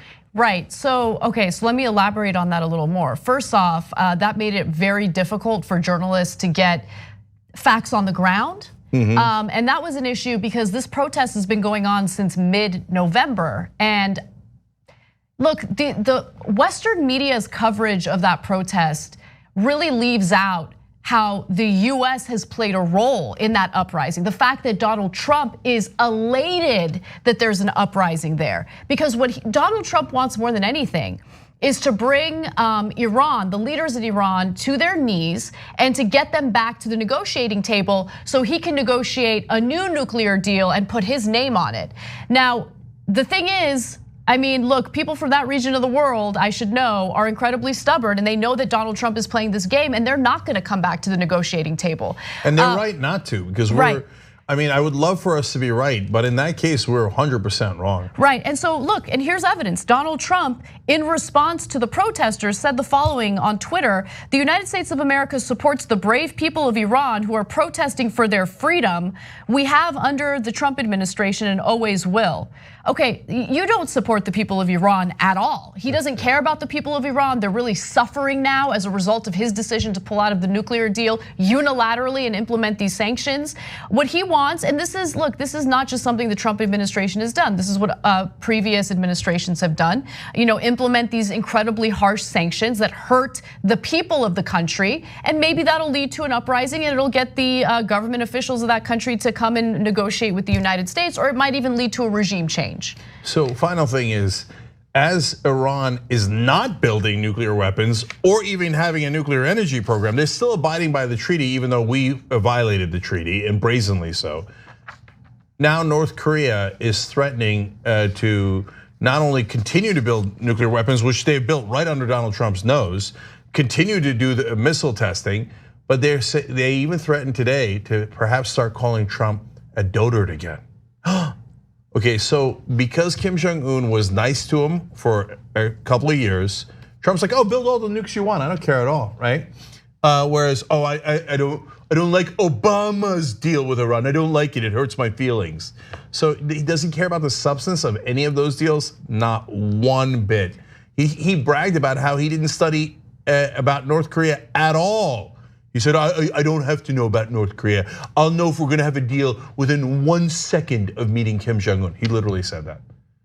How would you know that? God, he's such a buffoon. It's really shocking he went bankrupt 6 times. Yeah. But yeah, that's where we're at right now with Iran, and it's devastating for the people who live there. And again, don't underestimate the role of Donald Trump's administration in what's going on there. So yeah, all right, let's move on. A number of Democratic lawmakers who have published anti-Medicare for all columns are now confessing that they worked with lobbyists in the healthcare industry to write those pieces. So this is actually a great story by the Washington Post. I highly suggest you read the full story, but I'll give you some of those details right now. Montana State Representative Kathy Kelker, who's a Democrat, Senator Jen Gross, also a Democrat, acknowledged in interviews that editorials they published separately about the single-payer health proposal included language provided by John McDonald, a lobbyist and consultant in the state. Now, he's a lobbyist with the healthcare industry. Gross said McDonald contacted her on behalf of the Partnership for America's Healthcare Future, a multi-million-dollar industry group founded in 2018 and funded by hospitals, private insurers, drug companies, and other private healthcare firms. An aide to Ohio State Senator Steve Huffman confirmed in a brief interview that the lawmaker's op-ed criticizing Medicare for All was written with the help of Kathleen DeLand, an Ohio-based lobbyist. Again, I mean, these are all people who want to do away with any proposal for a single-payer healthcare system because they're lobbyists for the healthcare system that we have now. It's very profitable and lucrative for people who work in that industry. Okay, so I want to give you more context as well. So then they take these op-eds that they wrote themselves and planted with corrupt officials. And yes, they're absolutely positively corrupt.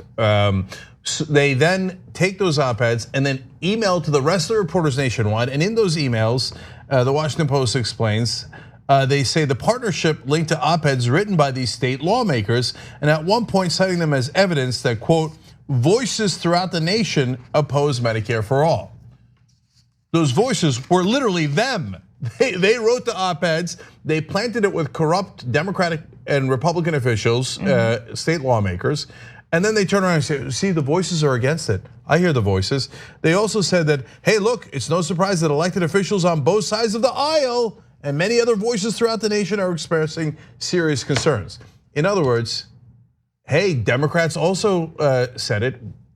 Did we give them money? Yeah, we did, right? Did we buy them? Of course we did, right? Then did we make them, did we just hand them an op-ed? Sometimes they edit it, sometimes they just give it to you. And they go, oh yeah, me like, okay, no problem. And then they do it, and then they go, see, the Democrats hated Medicare for all too. The whole thing is a trick. Yes. The whole thing is propaganda. I mean, and one of the lawmakers here is so brazen. So this is one of the Democrats, Gross, and she wrote, that's her name, not Jen Gross. Yeah. Yes. If the angle is that a consultant wrote half of the op-ed that I had published in the Billings Gazette in July, so be it. I'm not embarrassed by that at all. Jesus Christ. I think that statement is even more embarrassing. She should be voted out of office. This is just brazen corruption, right? And working with members of this industry. Like think about what this really means, right? It goes beyond the corruption. What does this type of corruption lead to? It leads to Americans literally dying as a result of our broken healthcare system. And so I do want to give examples of how these industry lobbyists would edit the columns before they were published. So McDonald, who again is one of these lobbyists, removed 3 paragraphs from a draft of Kelker's op-ed that pointed out that the United States, quote, clearly spends significantly more on healthcare per capita than other developed nations. He also deleted a table from the lawmaker's original draft showing that the United States has higher healthcare spending per capita than France, Germany, Norway, and Switzerland. In fact, I love what they wrote in the email back to the legislator. They said, they crossed that section out and they said, quote, the client had trepidations that it might also come across to the less discerning reader that because foreign single payer markets cost patients less, they are superior. Yeah, it would come across that way because it does cost less and they are superior. Because The lawmaker in the beginning was like, look, I hate Medicare for all, but on the other hand, to be fair, single payer does cost a lot less than all other developed countries.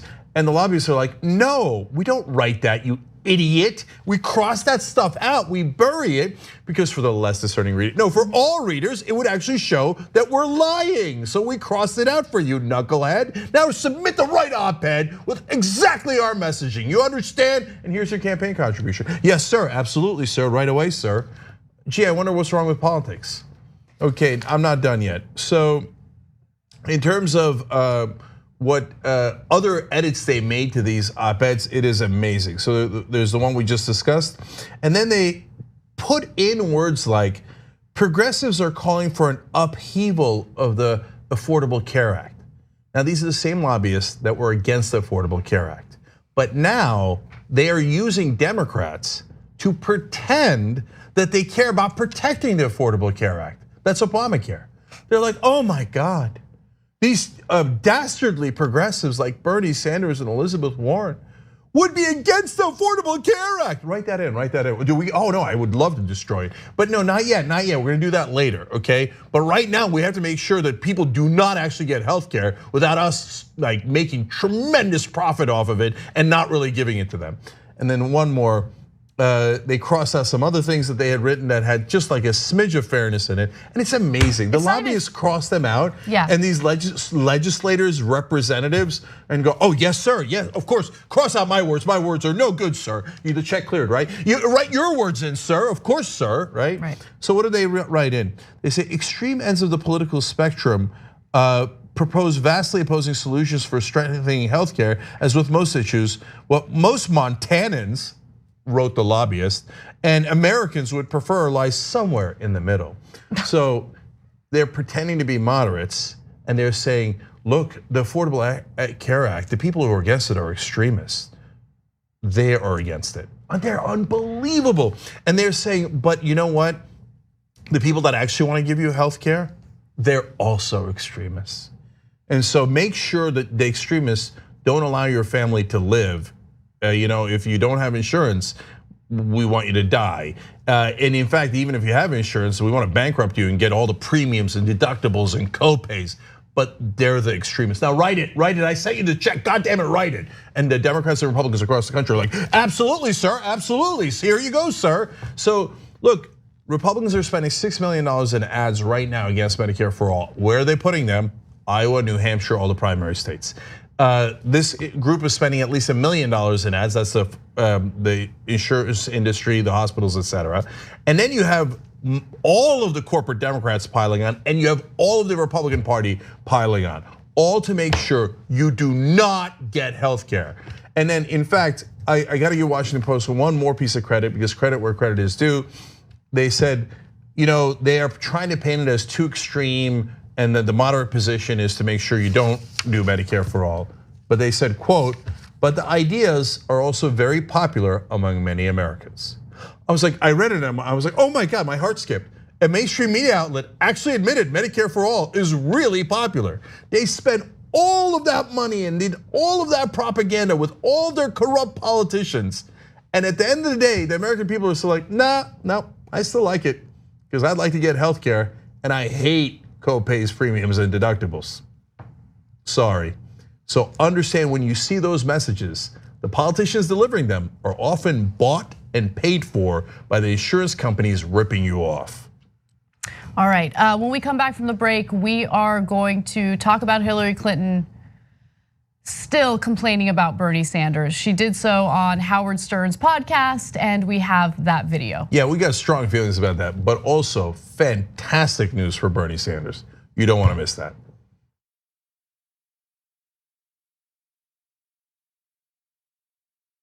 How in the world are you going to get the right to vote if you don't already have the right to vote? That's impossible. Reason they tell you things are impossible is because they don't want you to try. It only took 7 years for that to get an amendment to get a right to vote. Does this result in millions upon millions of Americans losing their coverage? And we've been waiting to find out, and now we know, yes, it will cut millions. Public education was supposed to be the way to equalize everyone regardless of their socioeconomic status. But if you come from a family that's poor, how are you going to afford grade school for your kids? This fight is about fairness and morality. It's about the American values. You think that black people all across the country, in every city, were all lying when they said the police abuse us and the police kill us when they should? No, of course they weren't lying. Yes, it does happen. Yes, they do get targeted more. Why are we going to put immigrants in prison for 5 years, which American taxpayers have to pay for, if we're so concerned with immigrants using up our so-called resources? We're gonna do both. We're gonna fight Trump and we're gonna fight the establishment. It's not that hard. Yes, you can do both at the same time. Go tell them.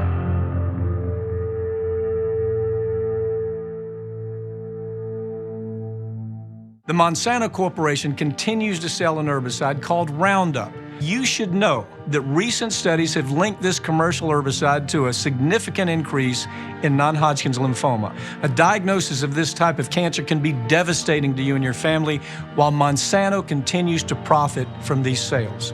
If you or a loved one were exposed to Roundup at work or at home and then developed non-Hodgkin's lymphoma, you might be entitled to financial compensation, and you have a right to take action now. We get animated about the news. Yes, we're not the robots on TV. I actually care about the news. Guilty, I care. Senator Sanders, I'm going to do something unusual. I'm going to ask you a policy question. How dare you? That's the problem, you're the problem. Don't ever attack the Republicans. Where the is the liberal media? No, these are all establishment guys. They love the system as it is. They're all enormously rich off the system that exists. For us, this system isn't working. So what this campaign is about is trying to create an economy that works not only for the people on top, but works for all Americans. We're gonna rock the boat. We're gonna be counter-establishment. We're gonna tell people the truth to the best of our abilities, and we're gonna keep it real with them.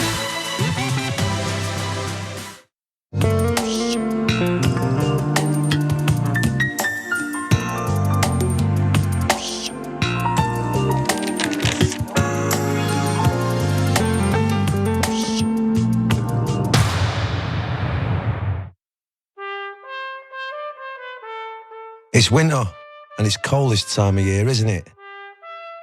Well, it might feel chilly, and the wind might bite at your nose. Maybe you want to snuggle up with a hot chocolate, or wrap up warm and wear your biggest coat. But in the grand scheme of things, our earth is too hot, and it's getting even hotter. Our seasons are getting confused. Lots of birds are nesting earlier, and spring flowers are coming out too soon. This is what climate change looks like. It's affecting so many of the things we love, both here in our own backyards and around the world. But we have hope, because we know that together we can protect them if we act now and everyone does their bit. So this Christmas, give a gift of love and show the world you care.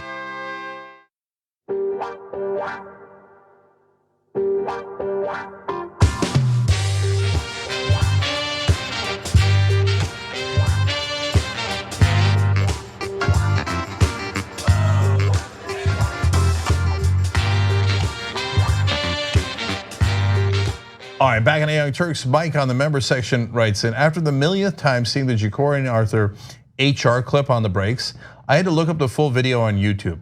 You're gonna have to collect my membership fee from my estate, because that skit literally killed me. Okay, I'm pretty sure it's not literal, but we do appreciate the support. By the way, Ja'Cory and Arthur are a team in the next Hostmates. Ooh, drums. And there's some OGs versus newbies going on, so we'll see how that turns out.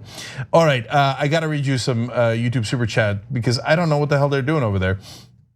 Ginger Smoothie Girl writes in, so what do we have to do to see Jen do an entire show dressed as Santa Claus with beard and all?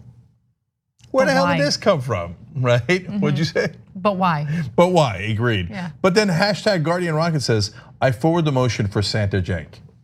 Now all of a sudden it's a thing. Okay, it's not gonna happen, guys. Although I have done the beard and the hat before for some holiday videos. Behind the scenes, tyt.com/join. Fine, I'll do one behind the scenes. Okay, we do have a Christmas party coming up. Anyways, forward. All right. All right, so Hillary Clinton continues to blame Bernie Sanders for her loss in 2016. The latest example was during her appearance on Howard Stern's show. Take a look.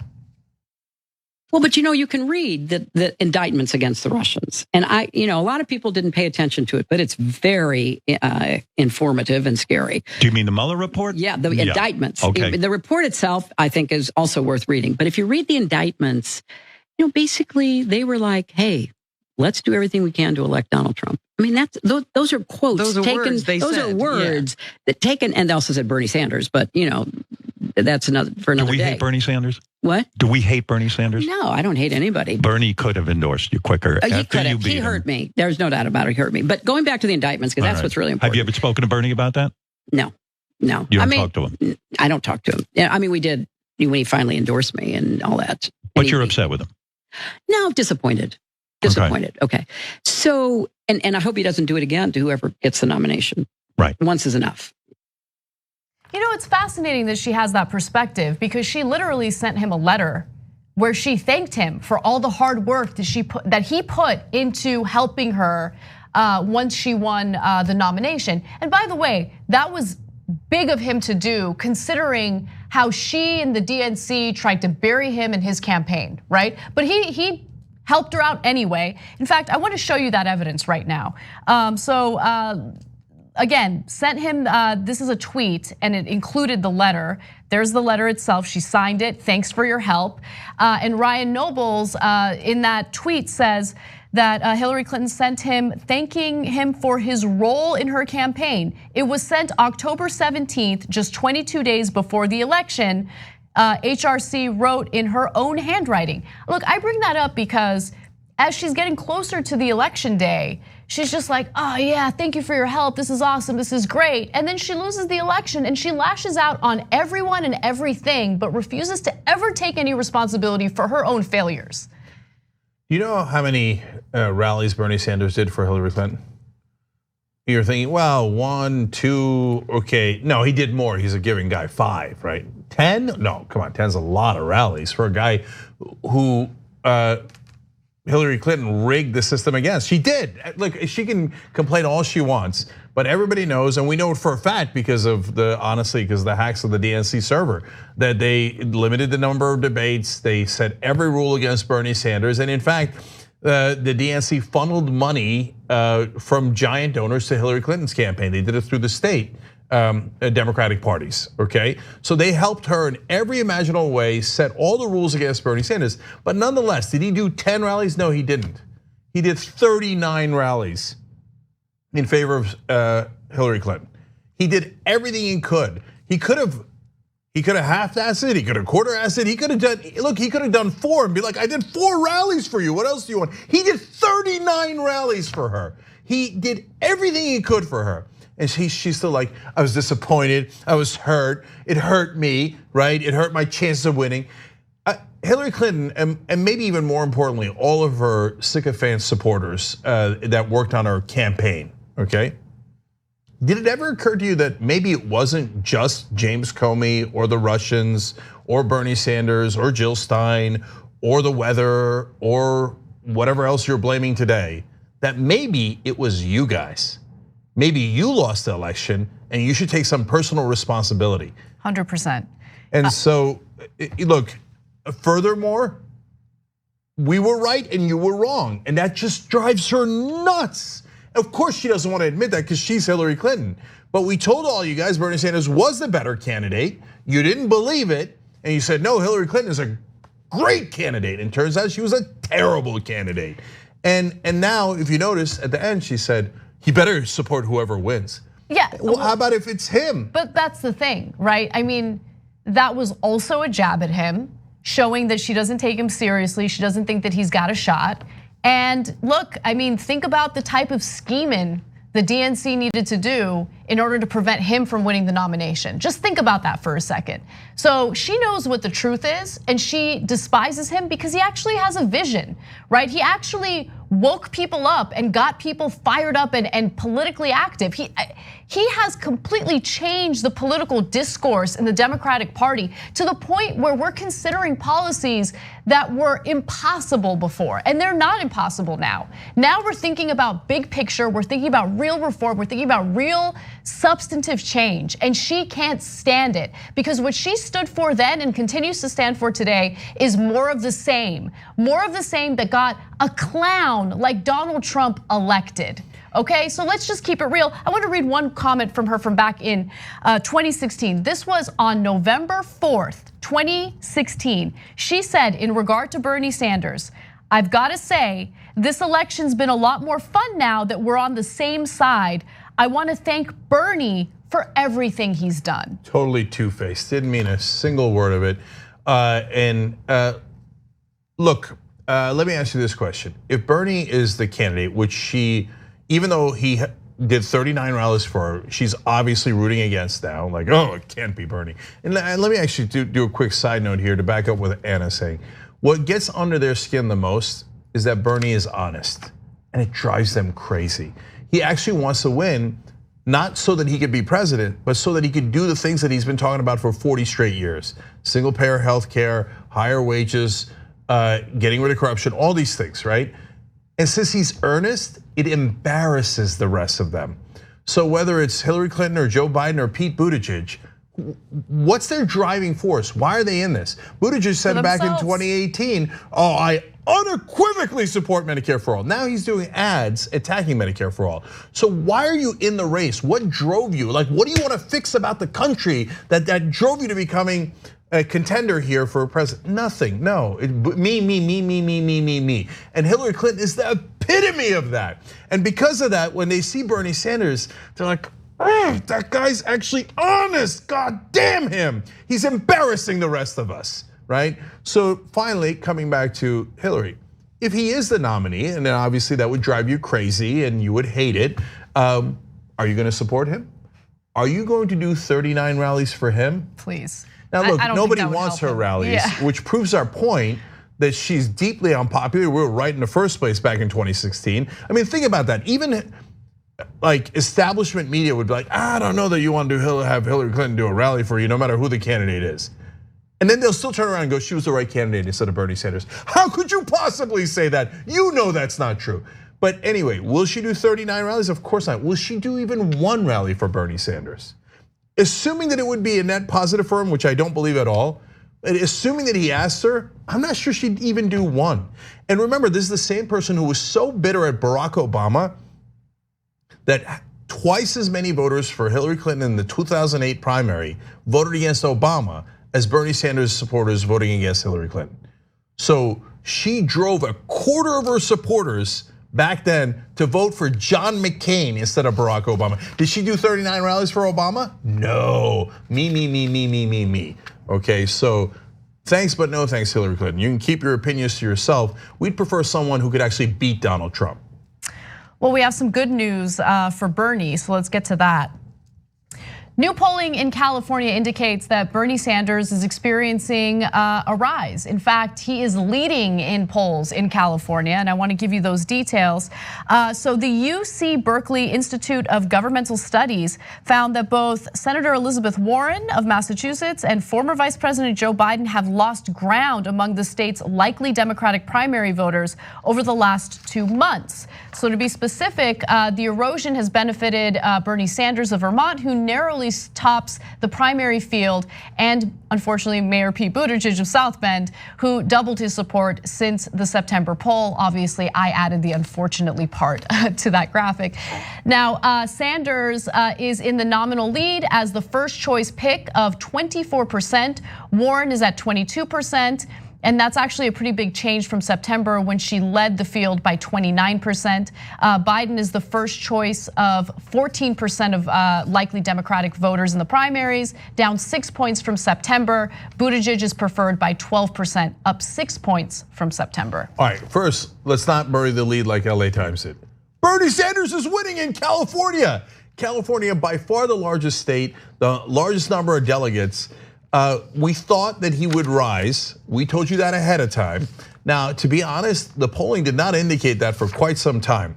We saw a little bit of a bump up after the AOC endorsement and debate, and then it kind of stagnated for a little while. But we kept telling you, no, I told you I went to the California Democratic Party convention. It looked like the entire floor was in favor of Bernie. The activists were starting to rally back around Bernie, and we could see all those different indications of it. And now the polling shows that in fact it's real. It's real.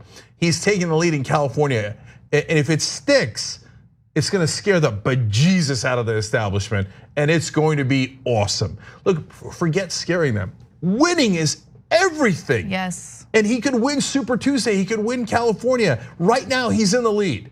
So now that is 98% of the story. Now, I can't help but get frustrated at the LA Times covering California.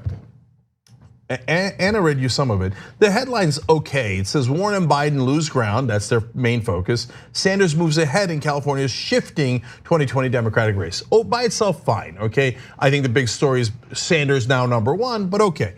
But throughout the piece, Bernie Sanders narrowly tops the primary field, has a nominal lead, a statistical tie for first place. And they kept talking about Bloomberg.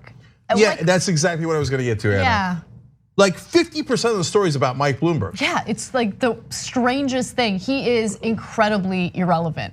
What are you talking about? The polling indicates he's nowhere near the top. But they're like, well, how does this affect Mike Bloomberg? Who the hell cares how it affects Mike Bloomberg? But you know why? So you read the article, it's like a text case of mainstream media bias.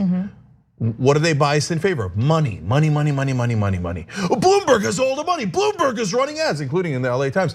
And Bloomberg. But how does Bernie Sanders leading California affect Bloomberg? If Bernie wins California, he could be the next president of the United States. And you're telling me, how does it affect whether Bloomberg has 4% or 5% in the polls? What kind of maniacal focus is that? It's just hilarious because it also shows, it's just another example of the disconnect between some members of the media and what people are actually experiencing. And so, look, let's keep it real. In California, I would argue it's the epicenter of inequality in America, right? So do you really think people, middle class people, a dwindling population, by the way, in California, are gonna lose it over someone like Bloomberg? Are you surprised that they are? That's amazing. They wrote it as if they're surprised. They say, oh, well, about 40% of the likely Democratic primary voters surveyed viewed him negatively, referring to Bloomberg, and only 15% had a positive impression. Yeah, duh, we could have told you that from the beginning, and we did tell you that. You really, as in your political analysis, thought Bloomberg would be a real candidate. And you noticed it, you saw it with your own eyes. The entire mainstream media was like, wow, hey, look, that's a billionaire. We all love billionaires. The country loves billionaires. I mean, Bloomberg's got a real shot at this thing, coming in late, but it's an interesting strategy. He's probably gonna vault to a contender. And they asked primary voters, they're like, no, we hate him. A 3-1 margin, I'm not even close to considering him. They had to stretch and stretch to find a poll where he even registers. So they said, well, 8% of voters were considering voting for Bloomberg. Not that they're gonna vote for him. That they were considering. I mean, what a terrible number. Only 8% would even consider voting for him. Okay, half the articles about Bloomberg, it's insanity. They're so biased towards money, they can't see straight. But finally, after they go through all this stuff, at the end though, at the very end of the article, they have some numbers that are awesome for Bernie. They're like, oh, by the way, it's fine, okay, we'll give you these numbers, okay? I hope you stop reading by now. So let me read it to you. Sanders tops the field on 3 other attributes. Being the candidate who would bring the right kind of change to Washington. I would say that's a pretty important attribute when you're voting. The one who comes closest to sharing voters' values. Also #1 in that, also incredibly important.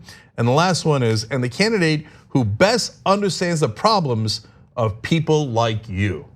In other words, people are saying, look, man, Bernie's clearly on our side. They're in a world of trouble, guys. Here we come. Here comes Bernie. Look, California and Super Tuesday is everything. If Bernie loses, we're gonna get another establishment candidate, and either they're gonna lose to Donald Trump, which is horror of horrors, or we're gonna get Biden or Buttigieg, who are so happy to call themselves president, and they've told you nothing will fundamentally change. They're going to do nothing. It will be soul crushing if one of those corporate Democrats wins. On the other hand, if Bernie wins California, and right now he's #1, and he wins Super Tuesday, we're going to the White House. We'll be right back. Gotta take a break.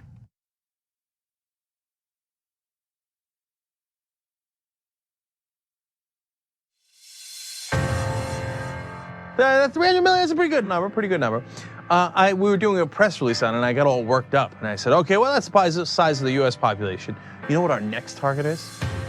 The size of the entire world on the road to 6 billion. Although by the time we hit it, it'll probably be 7, maybe 8 billion. Not a big deal. A couple of days ago on the TYT network, we passed 1 billion views. What the hell? What the hell? That's a big freaking deal. 2 billion views. What now? Sorry. What did we do? 2 billion? 2 billion. They said it couldn't be done, but it was done. We just crossed 5 billion views on YouTube. I mean, imagine 10 years ago thinking one day. We looked at you like, are you nuts? Young Turks crosses 6 billion views. Young Turks has just passed another milestone, 10 billion views. Damn. When you choose Aspiration, you can also trust that your hard-earned money is deposited into a financial firm with a conscience. You're sending a message for change and saving yourself more than just a couple bucks along the way. With the Aspiration Spend and Save account, you'll actually pay no monthly fees. Aspiration also commits to donating 10% of every dollar of its earnings to charitable microloans for low-income Americans. And as a thank you, when you sign up with Aspiration, we'll give you a free month of TYT membership. Head to aspiration.com/TYT. The Monsanto Corporation continues to sell an herbicide called Roundup. You should know that recent studies have linked this commercial herbicide to a significant increase in non-Hodgkin's lymphoma. A diagnosis of this type of cancer can be devastating to you and your family, while Monsanto continues to profit from these sales. If you or a loved one were exposed to Roundup at work or at home and then developed non-Hodgkin's lymphoma, you might be entitled to financial compensation, and you have a right to take action now.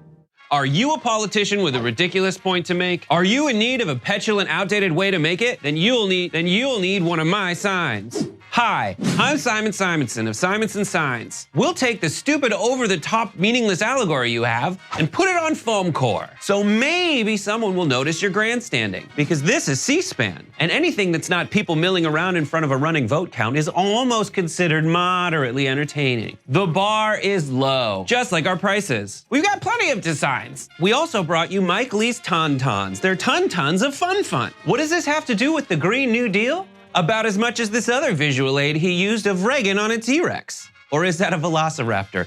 Who cares? Who the cares? No one gives a. Call us now at Simonson Signs. We'll make your stupid point stupidly for money today. Viewers had asked for an interview with the TYT lizard. Mr. Lizard. Oh, you changed colors today. Nice. I don't even know how you feel about us. Do you even like us? Well, you guys made me this awesome house, so I'm kind of in your debt. I was found outside on the street, and you gave me a home. Granted, it was a really crappy home for a while, but then through the power of fundraising, I became a person who has a multi-level Trump-style mansion. You do. By the way, you've never looked better, man. Normally, you're just green or just brown, but today you're in mid-lizard, right? I'm not very smart. I'm a lizard, so I don't know how the science works. I guess this is just my mood. It's not every day that thresholds like this are broken. I'm just so excited. I can't contain my pigmentation. And now you're showing it off. Yep. Yeah, I've never seen the lizard like this before.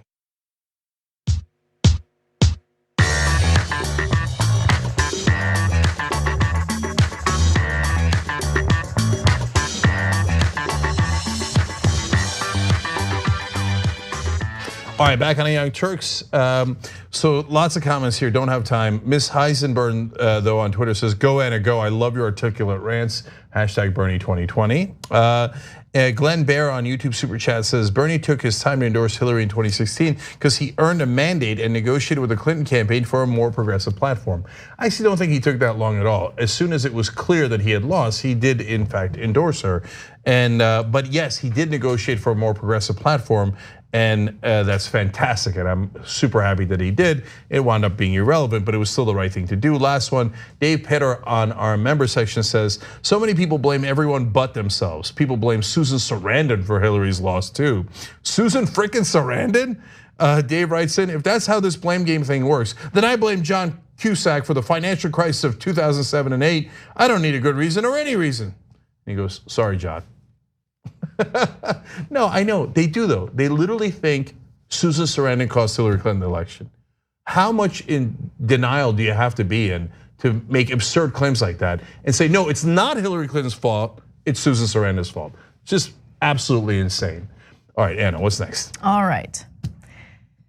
Joe Biden has nothing going for him. I'm just keeping it real. He has no vision. He's already said that he isn't going to change anything. He's the status quo Democratic candidate, and on top of that, he's having a difficult time even getting the words out regarding what he supports.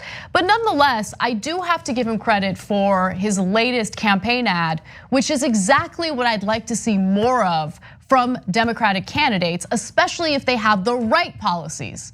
Take a look. World leaders caught on camera laughing about President Trump.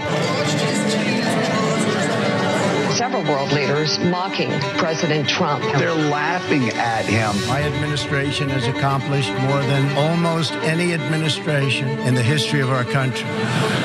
Didn't expect that reaction, but that's okay. World leaders mocking and ridiculing him for being completely off balance. Allies are deeply worried about him. They say he's becoming increasingly isolated. Something is very wrong. The world sees Trump for what he is: insincere, ill-informed, corrupt, dangerously incompetent, and incapable, in my view, of world leadership.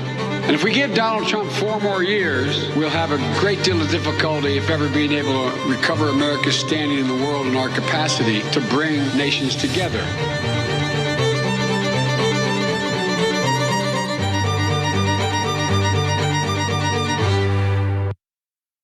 So let me explain why I support that ad. Why No, I think I love that ad. I think it's a great ad. The reason why I think it's a great ad and why it's different from other ads that attack Trump is because previously Democrats would moralize things and think that that would somehow convince people that Donald Trump's a bad guy.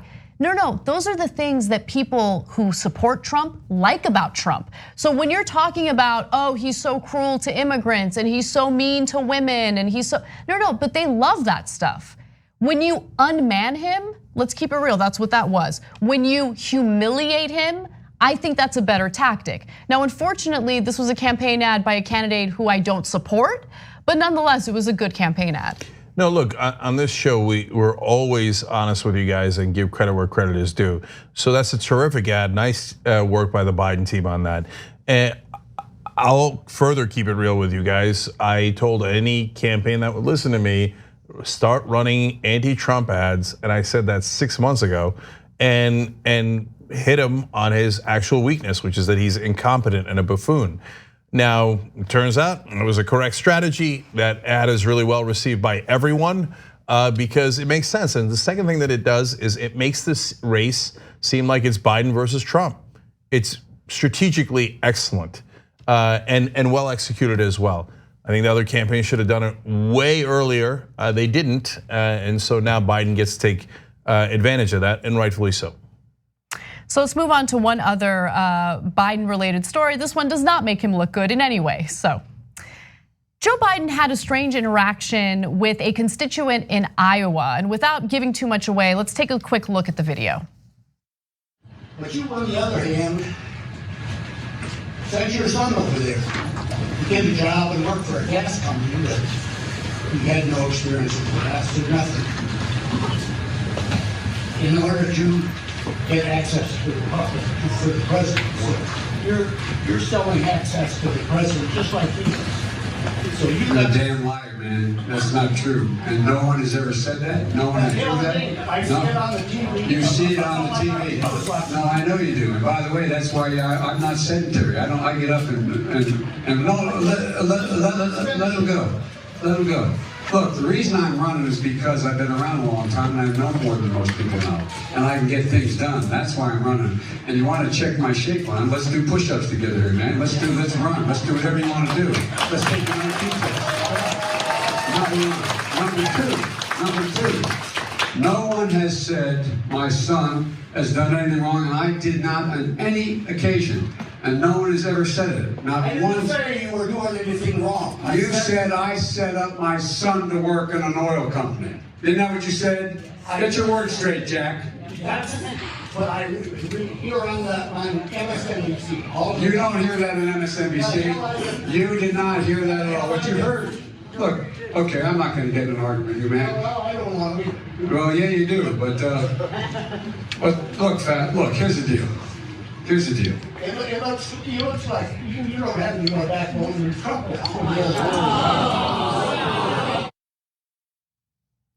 Okay, you didn't like that? I actually thought he came across pretty good. You're insane. No, Oh, I thought that was terrible. I think the way that he handles difficult questions from constituents, right? These are people who you're trying to persuade to vote for you. Yeah, and the but way I don't know that guy is genuine. I mean, he's likely just a Trump supporter first trolling off, him. Well, regardless of what the intentions of that particular individual is, he is asking a question that a lot of people are curious about. Like Joe Biden's son working in that on that board for that Ukrainian gas company is problematic, and a lot of people want to know, like, what's going on? What's your answer to that?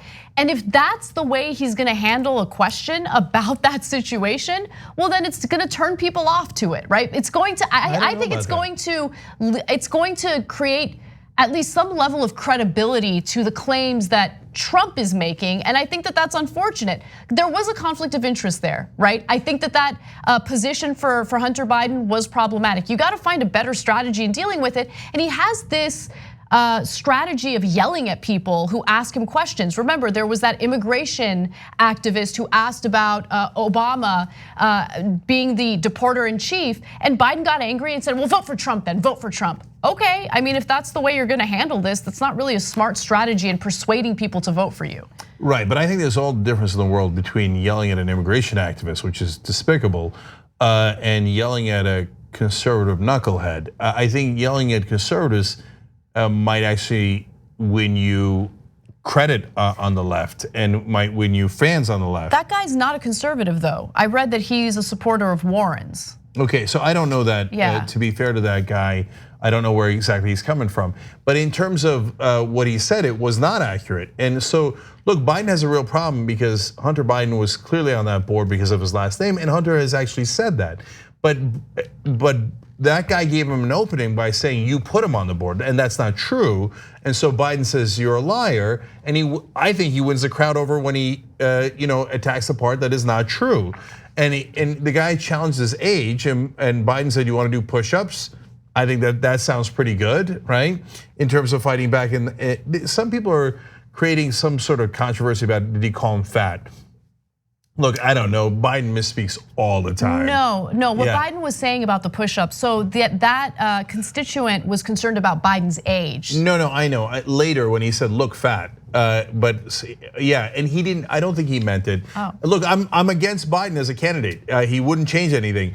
But to be fair there, and when he said get your words straight, Jack, I think that it probably came across pretty good. And so he does this weird habit of walking away from people asking questions. And then coming back by yelling at them. Yeah, but it's all the difference in the world if you're doing it to a progressive who's actually genuinely asking you questions versus someone who's repeating Fox News talking points. That's my take on it. All right, guys, we're out of time. We got great interviews coming up for you next. John Idaho is doing that, and then the postgame. We'll be right back.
we're gonna do a little thing we like to call Weekly World News.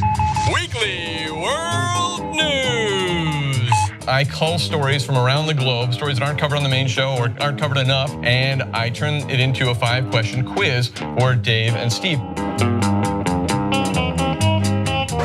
All right, do we have our answers? A from Dave and C from Steve. And the correct answer is B, an oil tanker that sank off the coast of China. Okay, we have one answer of B and one answer of C. What is the correct answer? It is, of course, A, an airplane wing walking stunt gone wrong. Okay, we have an answer of A from Dave and C from Steve. The correct answer is B. We have an answer of B and C. What is the correct answer in true Weekly World News tradition? It's A. Come on. Taking the bear out for ice cream. That can't possibly be true. We're terrible today. Just terrible. I often think about the terror that my grandmother was under until she was 8 or 9 years old, and how horrific that experience must have been in this state of discomfort for the benefit of other people. People will still treat you like you're the problem. That's what we mean when we say living well black. We're just trying to live our best life. We're trying to be the best that we can be. And we're frustrated and tired of people treating us like we're criminals.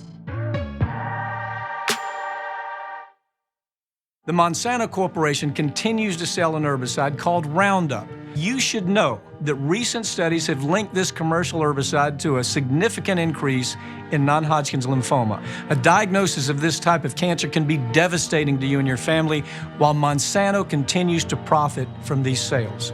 If you or a loved one were exposed to Roundup at work or at home and then developed non-Hodgkin's lymphoma, you might be entitled to financial compensation, and you have a right to take action now. You're about to watch some behind the scenes footage of the Young Turks. Ooh. Now, these are partial videos. If you want to get all of them, you become a member, go to tyt.com/join, and you'll get all the behind the scenes of me, Anna, John, JR, a little bit reality show like. tyt.com/join and enjoy this. You know what you're seeing behind me? Jersey. Hold. Watch me flip this camera. However I flip it. Do I flip it like this? No, I just took a picture. I'm bitzing right now. What? Behind the scenes. Oh, okay. For members? I don't have my face on. She doesn't have her face on, folks. Oh, that's JR's ass right there. You can't take 5 minutes off, can you? No, I can't, Johnny Pie. I said it was live stream, but I was lying. It's not a live stream. It's just for members. Bitsy, this is my cat. You know what his name is? Kiki Cat. Animals are innocent. Control room and the insanity is obviously there. Right now, as you can see, I'm directing or tech directing. I'm so happy to be here. This is what like a Labor Day beard looks like for Cenk. Man, you're a Young Turks viewer if you recognize me like this. Oh, thank you. You are the one person in my life I would love to meet. What's going on, guys? This is a Bitsy or a BTS or behind the scenes with Hassan Piker, aka Woke Bay. Oh, hi, I didn't see you there. I have finished my show, The Damage Report, and now I get into a really awkward time of the day. When I'm sitting, the control room is right there. So I can see Bart. This is the Pittsburgh office, by the way. I'll refer to often as the boiler room. You see how it's ripped? Is it super unprofessional to wear that at a business meeting? Or am I like cool, rebel? I just finished doing the power panel and I'm fired up. What do you do for TYT? Not a whole lot. If you're frantically tweeting at us that something's broken, thank you, because I'm fixing it. And thank you for being a TYT member. Super last thing, because there's always got to be a super last thing. Oh, that was disastrous. This has been behind the scenes, behind the scenes.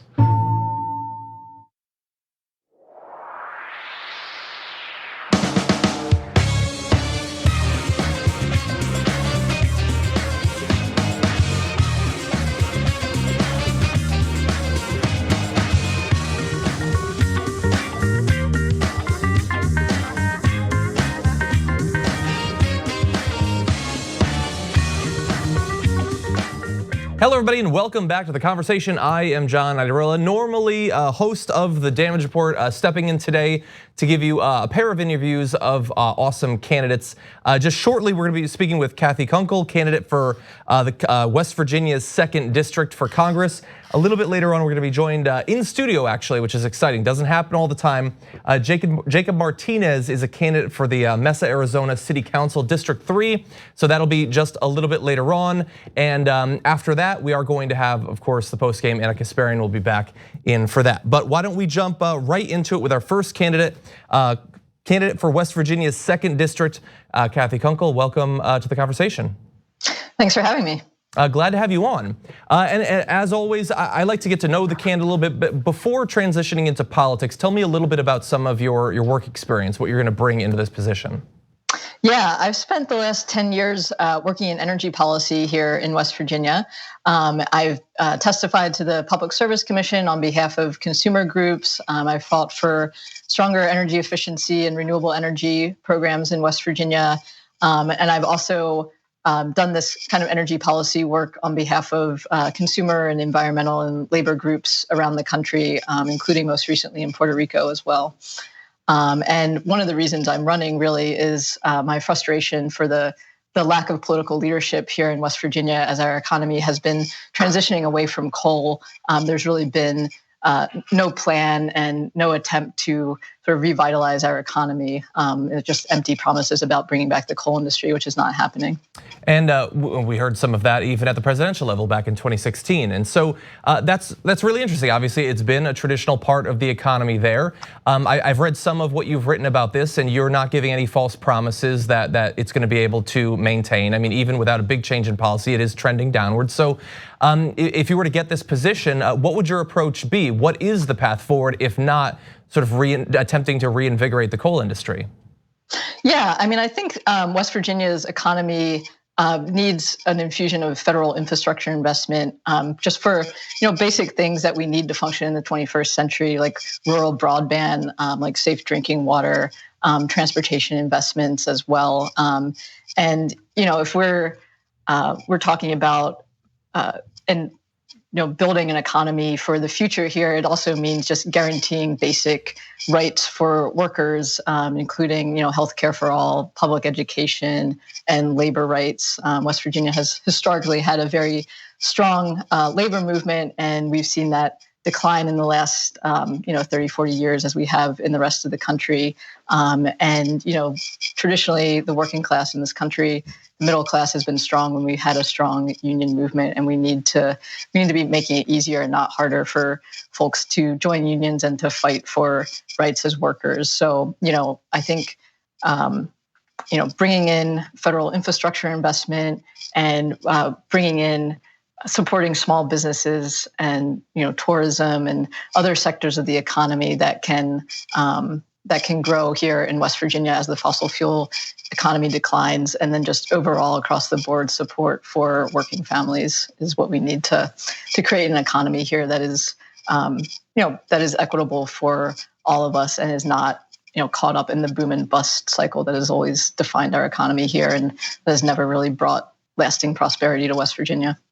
So your background's in energy, obviously that informs your approach to the future of the energy industry inside of West Virginia. And I saw on your website that you focus quite a bit on dealing with a number of different environmental issues, both inside of West Virginia, but also climate change, which of course goes across state and national boundaries. So your efforts in Congress will affect West Virginia, but also, depending on who we get as president, could be instrumental in dealing with the climate crisis at the national level. So what is your approach there? Yeah, I mean, I think nationally we need a very strong commitment to addressing climate change. I mean, it's obviously affecting us across the country, across the world. Here in West Virginia, we've had a lot of severe flooding, deadly flooding in recent years, and we need to be making a commitment to cutting greenhouse gas emissions basically as rapidly as possible is what the science is telling us at this point.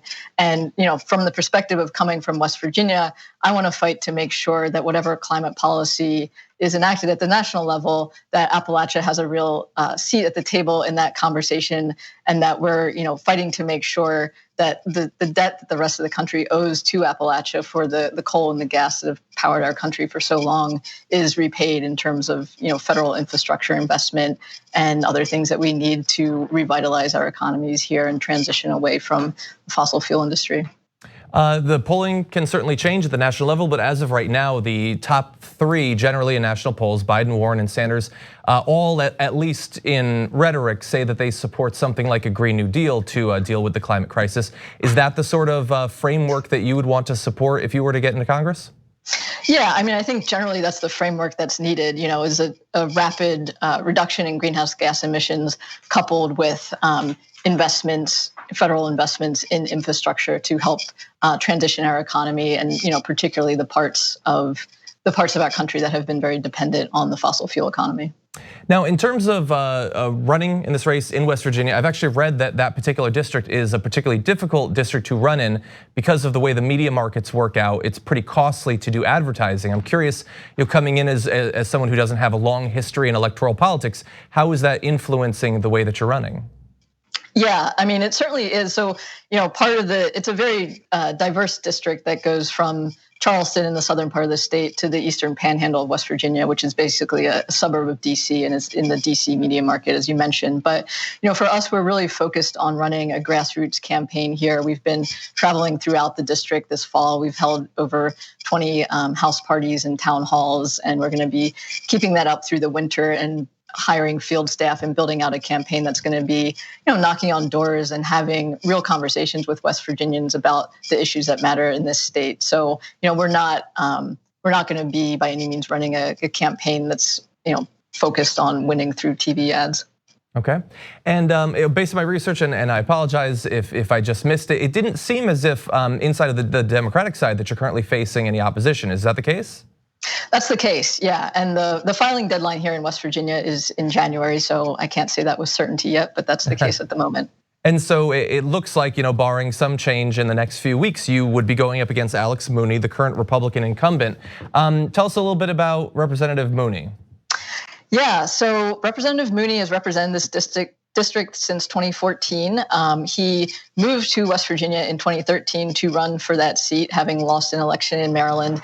And he has really been, quite frankly, a very absentee congressman in this district. He's very rarely seen in the district. I've never known of him to have an in-person town hall or to debate a candidate running against him. And he's really done very little for the district. The votes that he's taken to repeal the Affordable Care Act, to privatize the VA, I think have gone against the interests of his constituents here. I was doing a bit of research on how the district has voted in the past few presidential cycles, and it seems like it's not one of the most blowout districts or anything like that, but it has trended red.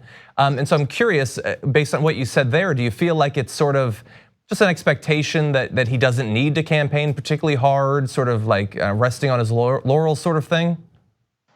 Yeah, I mean, I think he's, generally his strategy has been to run with, TV ads and mailers and sort of run on the bandwagon of Trump and the Republican establishment. And so, I think one of the things that is really important to recognize about West Virginia, even though it is portrayed in the national media as a red state, is that it's also a very anti-establishment state. And I think we saw that last year when we had our school service personnel strike that sparked a wave of strikes around the country.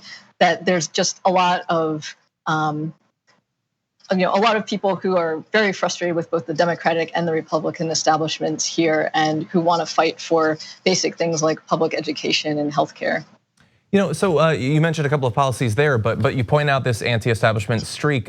So how does that influence some of the other, as you're campaigning, you're doing these town halls that you've been talking about. What are some of the other issues that are being brought up by your potential constituents?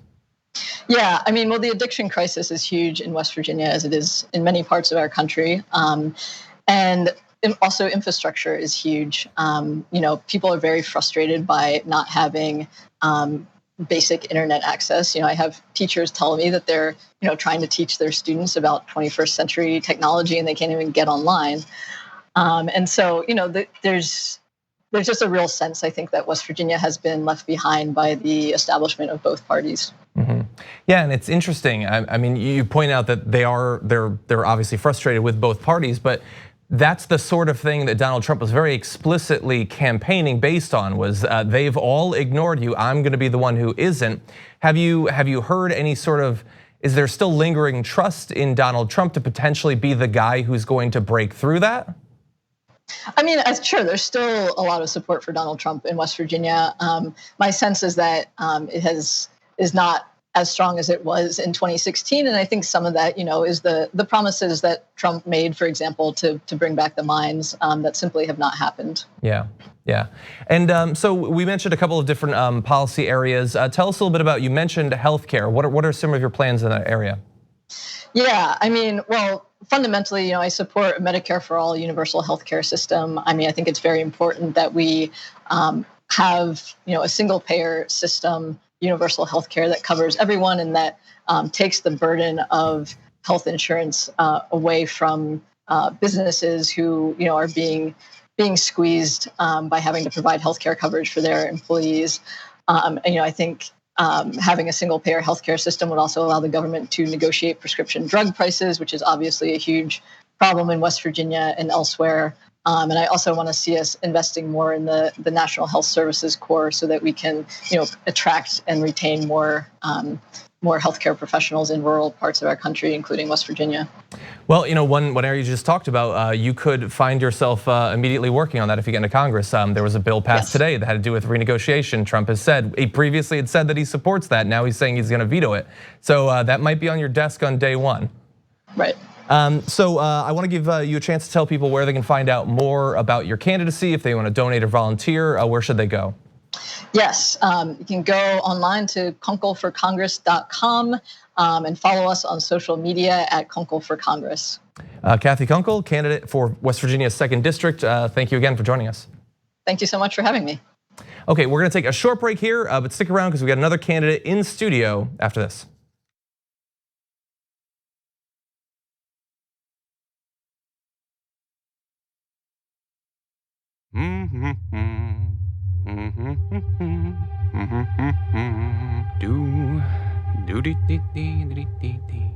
Oh shoot! I need some fresh shirts. Okay. Let's see. New arrivals. What's new? This is amazing. What?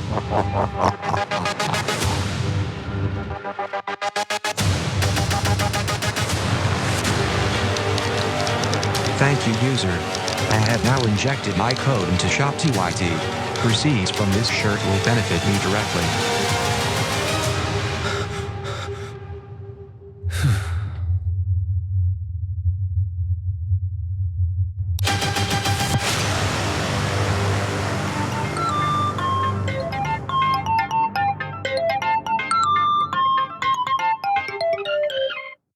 The Monsanto Corporation continues to sell a herbicide called Roundup, but you should know that that herbicide is a potential killer. Recent studies have linked Roundup to significant increases in non-Hodgkin's lymphoma. That's a cancer that can be devastating to you and the people you love. While Roundup continues to cause cancer, Monsanto continues to make huge profits from the sale of Roundup. They will not take it off the market. If you or a loved one are exposed to Roundup at work or home and then developed non-Hodgkin's lymphoma, you may be entitled to financial compensation. And it's important for you to take action now and hold Monsanto accountable.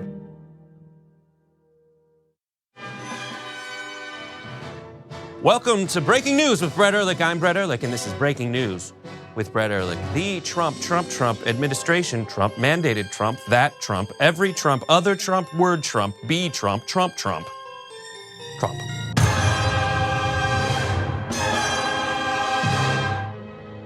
I'd like to introduce you to our newest partner, Doe. With Doe, you can be an owner, not just a consumer, with no fees to trade individual stocks. Doe is what investing should be. Unlimited, commission-free stock and ETF trading, 0 account minimums, and an investing app filled with smart ideas. Doe is the online broker radically challenging the status quo and changing wealth creation. Features include Doe Selects, where you tell them what you're interested in, and they'll help you uncover the investment potential.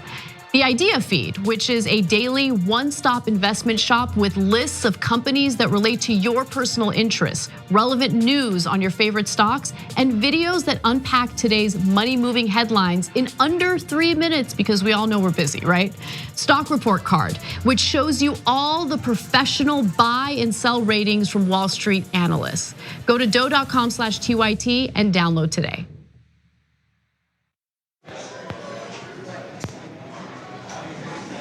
Now, top.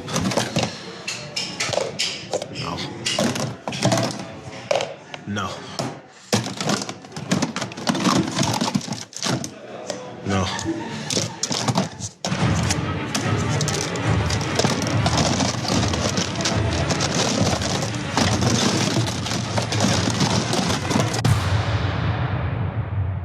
My name is Cassandra Hanks. I've been with TYT for 3 years. I am a video editor and a photographer. A main perk for working for TYT is, as being their main photographer, I get to photograph and sometimes meet some of the celebrities that come through. Susan Sarandon was amazing because she brought her dog Penny. Tom Morello is probably my favorite because I love rock music. Meeting people like Joss Whedon and Quentin Tarantino has been some of the reasons why I got into filmmaking and photography was like a dream come true.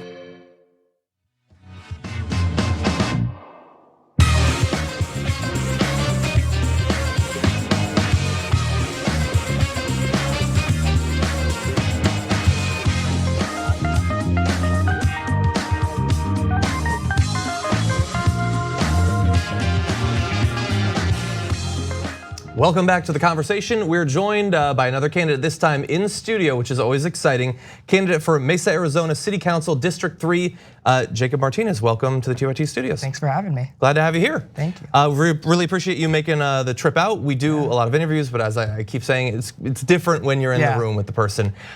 So we were talking a little bit before this, and one of the first impressions that you probably get when people see you is that you are not one of the okay boomer type politicians. You're a little bit younger, not even a millennial actually. Yeah, Gen Z. Okay, there you go. Probably one of the first Gen Z politicians then. So you're running for city council. Yes. You had an interest in politics at a young age, right?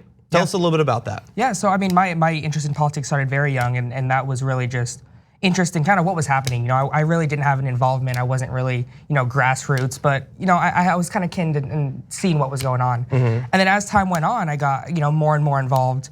And it's gotten to the point now where I decided that really I can take that to the next step and run and try and make the city that I lived in my whole life a better place. Exactly. And tell us a little bit about some of the issues that brought you into politics.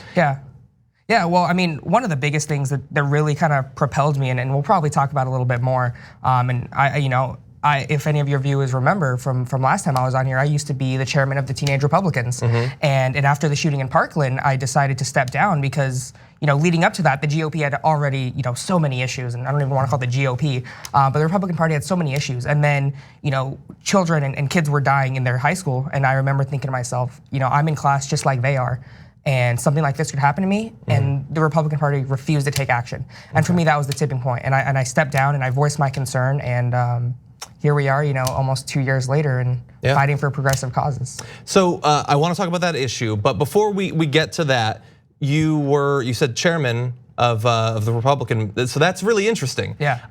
So I'm curious, why the Republicans at that time? I mean, just from my own point of view, when I was that young, I mean, I wasn't even really paying attention to politics, let alone getting involved in one particular party. So what is it that drew you to the party? It was really just kind of who I was surrounded by, especially the school I went to. I was at a charter school, and I would talk to the administration and the staff there, and they were very, very far right. And that was really big on kind of shaping my views at that point. And then as I started to talk to more people in the Republican Party, it was really kind of a pushing, keep going, and to where I was kind of like their poster child, especially in Arizona. Yeah. And then it got to a point where it's like, I divert from you guys on a couple issues, and you're calling for my head. And that, I mean, we need to, if the Republican Party ever wants to succeed, they need to drastically change their platform and really get in the 21st century, because as it stands right now, I mean, they're not going to succeed. Yeah, and to the extent that they think that they can, it's probably not with people your age voting for them. They think we need to motivate the people who've been voting for us for 60 years at this point. So the shooting happens, and you get involved in grassroots activism around that issue. So tell me a little bit about that and some of the frustrations that you experienced while doing that. Yeah, well, so even before resigning, I got involved with March for Our Lives Arizona, and I was the lead organizer, one of the lead organizers for organizing that out there. And we were trying constantly to get meeting with different legislators and state officials, the governor, and every single time we mentioned what we were talking about, the door was slammed in our face. Sometimes, these individuals, these electeds that were Republican, they knew me, and that was kind of an in. But then as soon as we started talking about this issue, they knew you from your previous. Yeah. Okay. And as soon as they heard gun safety, the door, it's done. And that really showed that like they're not open to talking about this. Just a couple months ago, I had an elected official come up to me and was just harassing me because I was at an event campaigning. And I said, we need to work together. We're not getting anything done if we don't. And she said, no, we don't. We don't work with Democrats. It's not what we do. And I mean, honest, that's really, I guess. I mean, it shows that they're not willing to work together, and that's not what we need right now. Yeah, so I'm curious. You said that you got the cold shoulder, or literally the closed door when it came to the Republicans. But there's a lot of Democrats that are bad on this issue or don't prioritize it. Did you find that they were more receptive to meetings and talking out possible legislation? Oh, absolutely. I mean, in Arizona, we have our fair share of really moderate Dems that don't want to talk, don't really want to be at the forefront of this issue, and that's fine. But they took the time to talk with us, and I really respect that, because even though they don't want to take these drastic measures like we may have wanted to, they were willing to have the conversation, and that's all we wanted from Republicans. We weren't asking them to be a prime sponsor on a gun control bill, but we wanted to talk to them. Yeah. And that wasn't happening. Okay. And so you make the decision to run for city council. What's that like? How do you go from being an activist previously involved in party politics to deciding to actually run? I mean, it was really just seeing things that were happening in my city and not being happy with them. I live in Mesa, and we have the highest utility rates in the county, and that's, I mean, it's just crazy, because especially in my district, we have a very high minority and lower income population, and they're just hiking up these regressive taxes and putting it back on people, and really it's not even that it's a regressive tax, because they're putting this in place because they don't have to get it voter approved. That's why they've been putting all these policies in place, and it's not hurting the richer people in the eastern side of town, but it's the people in my district, and those are the people we need to be fighting for. Okay, and tell me a little bit more about your platform. If you get into office, what are some of your initial priorities? We need to get back to listening to voters. I mean, we have seen, especially on this, on utility rates, but then just representation in general. There's no accountability. They're just spending money. They're doing whatever they want, which when it comes down to it, voters aren't having any say. Voters have actually rejected measures because they were regressive taxes that they didn't want, and the city council turned around and did it anyway. And I mean, that really shows a lack of regard for what the voters are saying. So we were talking before this. You said you've been running for about a year now. And still more than a year to go, or around a year, right around a year. So as you've been talking with people, you've mentioned some of the regulatory changes that have been made that you're saying aren't supported by the people there. They're not listening, all of that. Are you feeling that when you're talking to your theoretical constituents? Oh, absolutely. I've been going door to door, basically since the beginning. And as I'm talking to people, I mean, they're angry. People don't feel heard, and something I get a lot is, you're the first person to knock on my door in years. And that's because, I mean, really it's come down to they have a lot of money. They're backed by these big developers and all these special interest groups, and they feel like these seats, they're entitled to them.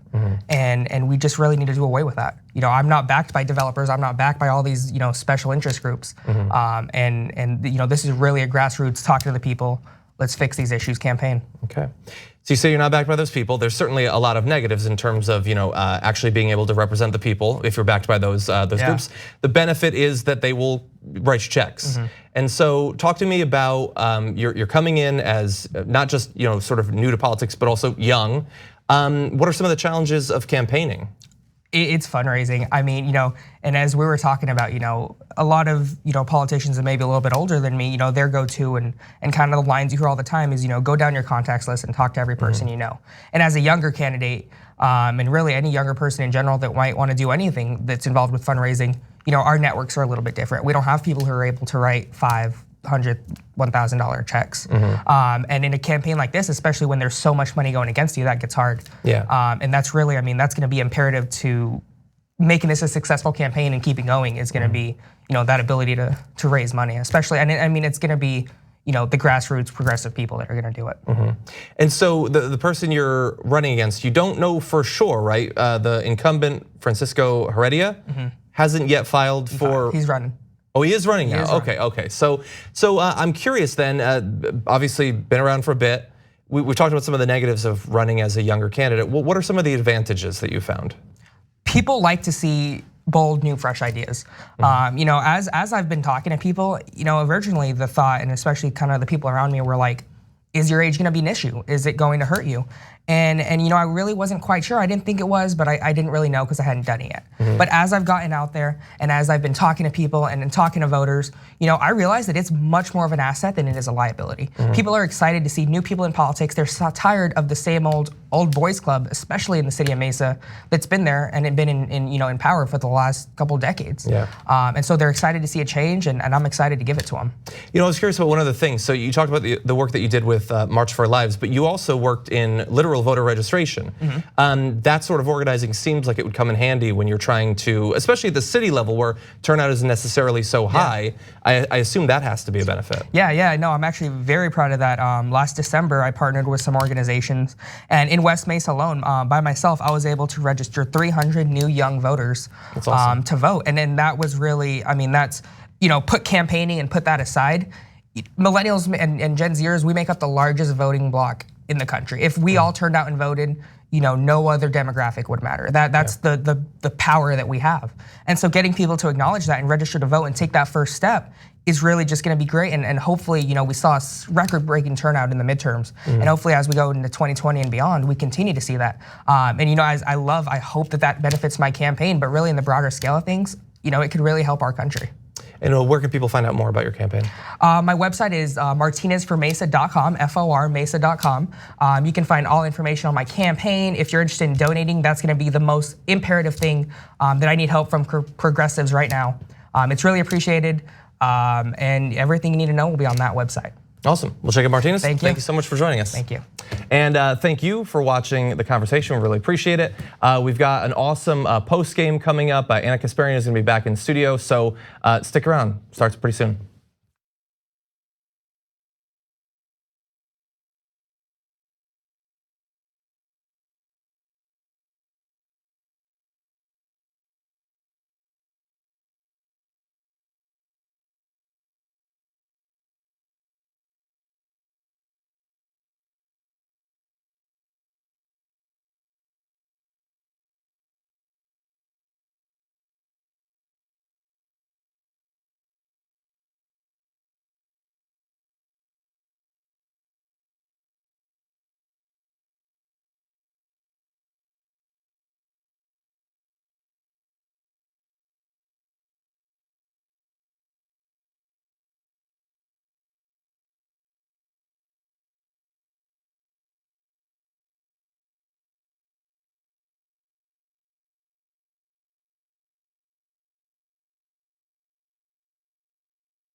guys, welcome to the post-game show. We're gonna do something a little different today.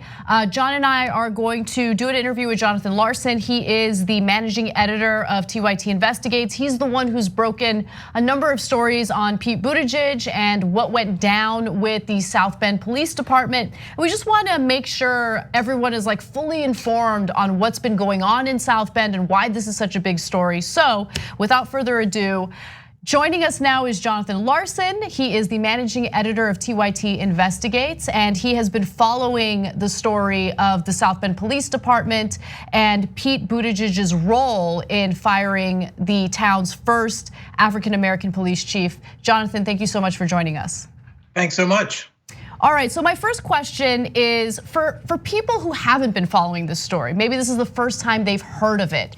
Can you summarize what happened in South Bend and why it's so problematic?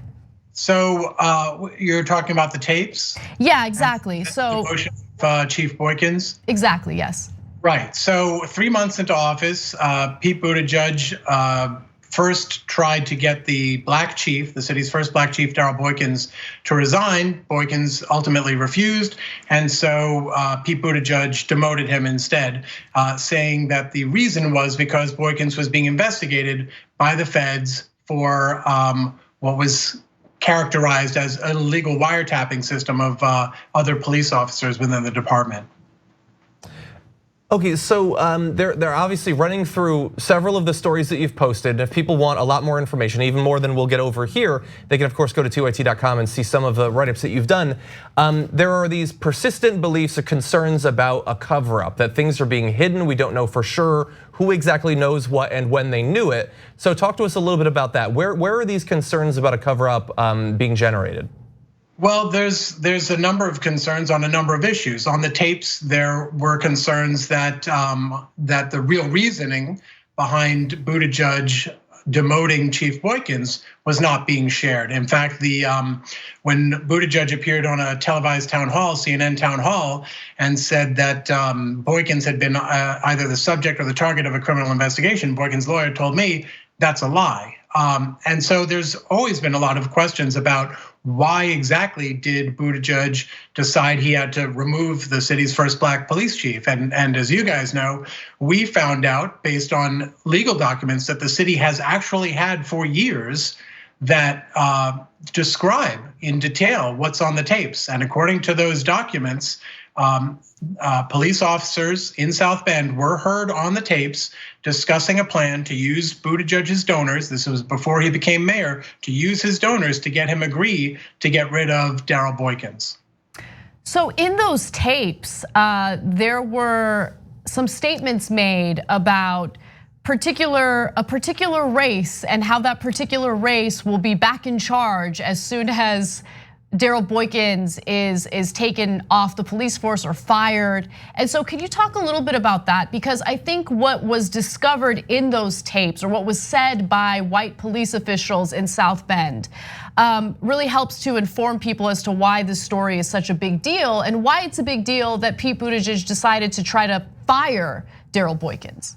So the Chief Boykins was discussed at one point by one of the officers who was using Ebonics to talk about the chief. That was one thing. And the passage you're referring to was one of the officers is quoted on the tapes as saying something, I don't remember the exact phrase, but it was along the lines of, it's gonna be a good time when all white people are in charge, meaning at the South Bend Police Department. And so we first reported that back in September, and there it confirms a lot of suspicions out there that had been floating around about why Buttigieg was apparently pressured to remove the chief and what the motives were of Boykins's enemies within the department. And I should add that there's no indication, at least in these documents or that I've heard, that there were substantive complaints about Boykins in terms of being a bad administrator,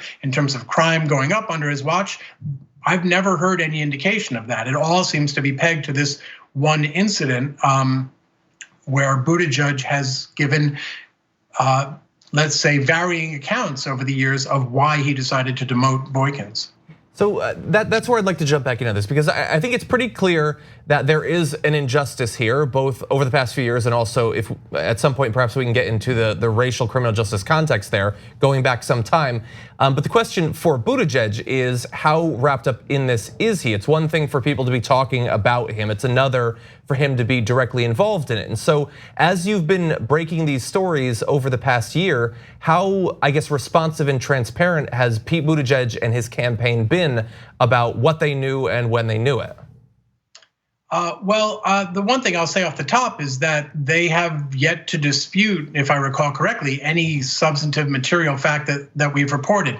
None of the documents that we've uncovered and published have had their authenticity disputed, and the president of the Common Council, who is a Buttigieg ally, actually said that TYT's reporting was, I think he said, the most insightful or informative that anyone's done in the past 7 years. So the authenticity of what we've been reported really hasn't been substantially challenged. Now, I will say that one Buttigieg spokesperson at times referred to as rumors, referred to them as unsubstantiated, which sort of tiptoes up to the line of being a denial, but doesn't actually constitute a denial. So you can make of that what you will.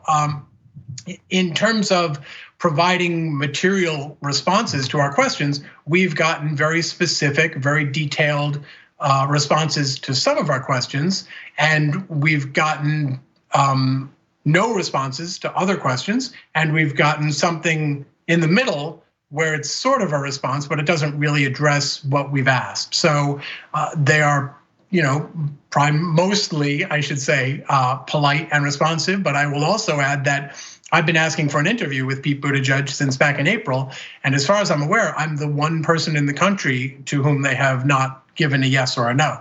I mean, they were even considering Dave Rubin for an interview at one point. Okay. So I think it's super shady that they're denying you an interview. But I mean, if they do agree to an interview, I think that Buttigieg would be asked some pretty difficult questions. An example of a difficult question he was asked was during his CNN town hall when he was asked about the firing of Boykins. And he said specifically that Boykins was the subject of a federal investigation. And that's the reason why Buttigieg did not want to release the tapes featuring the white South Bend police officials talking about Boykins and all of that. So can you talk a little bit about whether or not there really was some sort of federal investigation into Boykins, and is that a credible argument in refusing to release the tapes? There absolutely was a federal investigation. The investigation, however, was not necessarily of Boykins.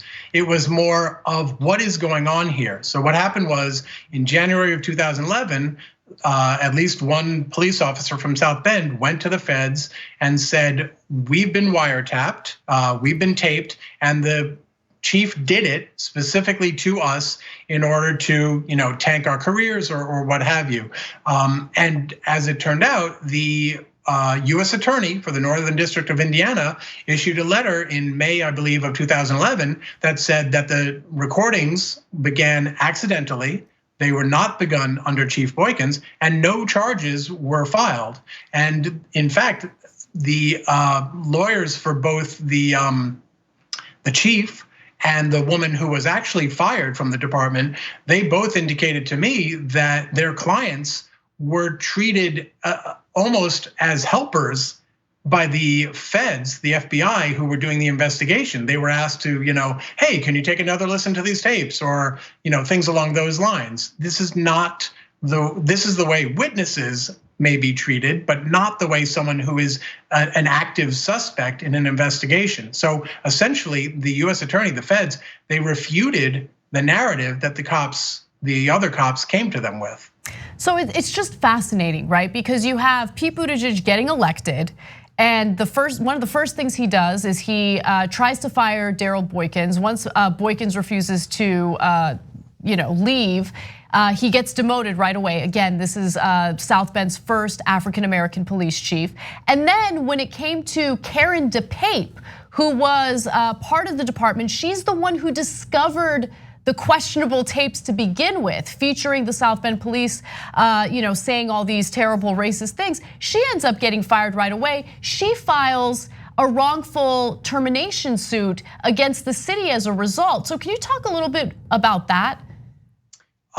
Well, yeah, she basically said there was no cause for letting her go, and what her case turned up, what her case ended up doing was she was suing not just the city but Buttigieg individually, and so what happened was Buttigieg's and the South Bend lawyers, both the city attorneys but also outside counsel that Buttigieg brought in, they asked DePape very specific questions. What did you hear on the tapes? And she answered them. And we got access to some of those documents, which is how we know now. But the other thing that those documents tell us is that Buttigieg, or at least his lawyers, have had those answers as well for years now. And it also undercuts Buttigieg's reasoning that he didn't think he could ask what was on the tapes. But his lawyers explicitly did, and they did not get in trouble for it, and they were acting on his behalf. Lots of people, it turns out, not only knew what was on the tapes, but were asking questions about it. Pete Buttigieg is the only one who sort of seems to have put up what the campaign sort of described as a firewall between him and the tapes, despite the fact that people acting on his behalf were asking, they were getting answers, they had answers, and there's no legal rationale that I've been told about talking to lawyers about this that suggests that you can ask your lawyers to do things for you to ask questions that you're not allowed to ask. They are your proxies. So I have one last question for you. If you could just, I'm curious about your, I guess how you view this, if you could answer. So you've been doing these stories. There are a lot of concerns from reporters like you, but also people in the community for some time. And yet, despite the fact that the media has really latched on to Buttigieg this year, they delved into his background. What languages does he know? What instruments does he play? And all of that. When it comes to this story, which seems objectively the most substantive thing to come out of his time as mayor of South Bend, but also, let's say just pragmatically as a member of the media, the juiciest as well, there's been a pretty extreme lack of interest in this story from the national media. What do you think might be generating that? I wish I knew. I'm not really clear. It's a complicated case. I will certainly say that. So it can be tough to really sink your teeth into, wrap your head around whatever metaphor you want to use. But there are also other simpler cases. There's the case of Jihad Vasquez, who was found hanged, 16-year-old black boy, found hanged in 2011. His mother in 2012 asked Pete Buttigieg, will you help me open this case because I think it was a murder? He said, call my office. She did. They never got back to her, never put her through.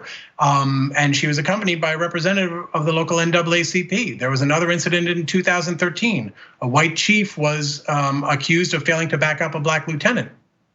Buttigieg saw a secret Indiana State Police report on that incident and basically suggested that it exonerated his chief. I got a copy of an excerpt of that report, which did not exonerate him at all, and in fact made clear why the Board of Public Safety, for instance, resigned and also called Buttigieg a liar as a result of that story. And so those are simpler stories. If people are interested in asking Pete Buttigieg, can you please sit down and walk us through exactly what you said and why, and give us a chance to respond, to follow up and say, well, wait a minute, what about XYZ? That used to be a typical, thing to happen for newcomer candidates in presidential campaigns. Well, we'll see. He's one of the higher tier candidates now. Perhaps that will generate some of these questions that have been lacking so far. Jonathan, you've done a great job throughout the year on this story, and we really appreciate you joining us today to go over some of the details. Thanks very much to both of you. Thank you. All so right. Anna, yes. What's the rest of the post game? Yes. All right. That was an important interview, so we definitely wanted to start off with that. But let's ease into a little bit of fun. You got married recently, so I thought we would talk about that. That's what people are telling me. Yeah. One person in particular, she keeps bringing it up. I have a confession, and I'm ashamed of it. I cannot, with the exception of things I have to do for work because you're forced to be on time, I was not on time for your wedding. But like, Why did you actually go as scheduled? People don't do that. I was 30 You're right, it's my fault. I was 30 minutes late and I missed your super short ceremony and I was really sad about it. It was a quick ceremony, but it was also sweeter than it was quick, and so you really did miss something. She was pretty awesome. But so here's the thing. You might recall I sent out invitations. They were done up in the style of The Hobbit, as one would expect. And on it gave a lot of details as well as images of the Rings of Power. There was a Hobbit door, and then there was a reference to 5 p.m. sharp. I know, but like I always assume, because look, when I have an event and I tell people that it starts at 5, I don't actually want people to show up at 5. I want people to show up at like 5:30, 6 o'clock. I know, I'm sorry. And That's I felt okay, so it's bad. okay. And then Christian's yelling at me in the car. He's like, you never have time for these things. And I'm like, no, it'll be fine. I hope our marriage didn't break one up. No, we're fine, but let's talk about it. I will, and I hope, I've been meaning to do this. This week has been crazy. We had a photographer, but we didn't have someone recording, and so I'm hoping someone in this media savvy age that we're in recorded at least some portion of it. I had a friend who recorded the cake cutting, but so far I don't know if the video exists of the vows or anything like that. And also not just the vows, but also my friend Quay, he officiated and he did an amazing job. He's as big of a nerd as me, maybe worse actually. And he made all these, he worked in stuff from The Hobbit, he worked in stuff from He-Man. He literally, this is for the Game of Thrones fans, he told me he was going to be wearing something that I might have an issue with. He made me believe it would be a tie that like said Expelliarmus on it or something, and you're a Harry Potter fan, so you know what that means. It was not a tie. He forged a Meister's chain, like in Game of Thrones, of unique rings of different materials and wore it to officiate. He was the right guy to officiate your wedding. He was. It was great, but he was not the only person that spoke at my wedding. Do you know someone else who spoke at my wedding? Who? You spoke at my wedding. Oh, well, yeah, I know, I spoke here. And you gave a good speech. I hear you're trained in this. Well, the funny thing is, so John asked me to give a toast. Well, I asked if you wanted to give a toast. Well, of course I want to give a toast, but he asked like the day before his wedding. And so like 2 days before. No, it was literally the day before. Literally the day before. Let me check my text. Oh, you can, go ahead. And so like, of course the answer is yes, I was super excited about it. But I didn't want to just speak off the cuff because I wanted to make sure I said all the things that I wanted to say. So I like wrote it down. And here's the thing, I think Brett came up after me, right? Or was it before me? It might have been, he might have been first. Brett was really funny because Brett really wanted to go. Yeah. Like he had nervous energy, so I think he went first. Maybe. But either way, like what I remember is thinking, damn it, Brett is so funny. And my speech, it wasn't boring or anything, but it wasn't funny. And I was like self-conscious about it and like weirdly nervous as I was giving the speech. You didn't give off the impression you were nervous. Okay, good. I was holding the paper in like a weird way. I was holding it like. Yeah, but I like the special effect was that the paper was shaking like that. I thought that was cool. But yeah, Brett did, like in his mind, he was not at a wedding. In his mind, he was on stage and there were like 5,000 people there. It was very much a stand-up routine. It was very funny too. Your wedding was like it was not what I expected. What did you expect? There was a lot of dancing. There was a lot of dancing. You did some of that dancing. I did a lot of dancing. I think you and Christian like dancing with each other. We do like dancing, yes, you do. a lot. Elle and her boo, they also do, by the way, they do like professional dancing. Yeah, they were doing like swing or, I don't even know enough dancing to say, but they started dancing before I got to the venue, and they are still dancing right now. Yeah. I think they were dancing for hours. They were. It was really fun. At one point, so anyway, I probably shouldn't get into that. Wait, is it about me? If it's not about me, you can get into whatever you want. It's not. I just what?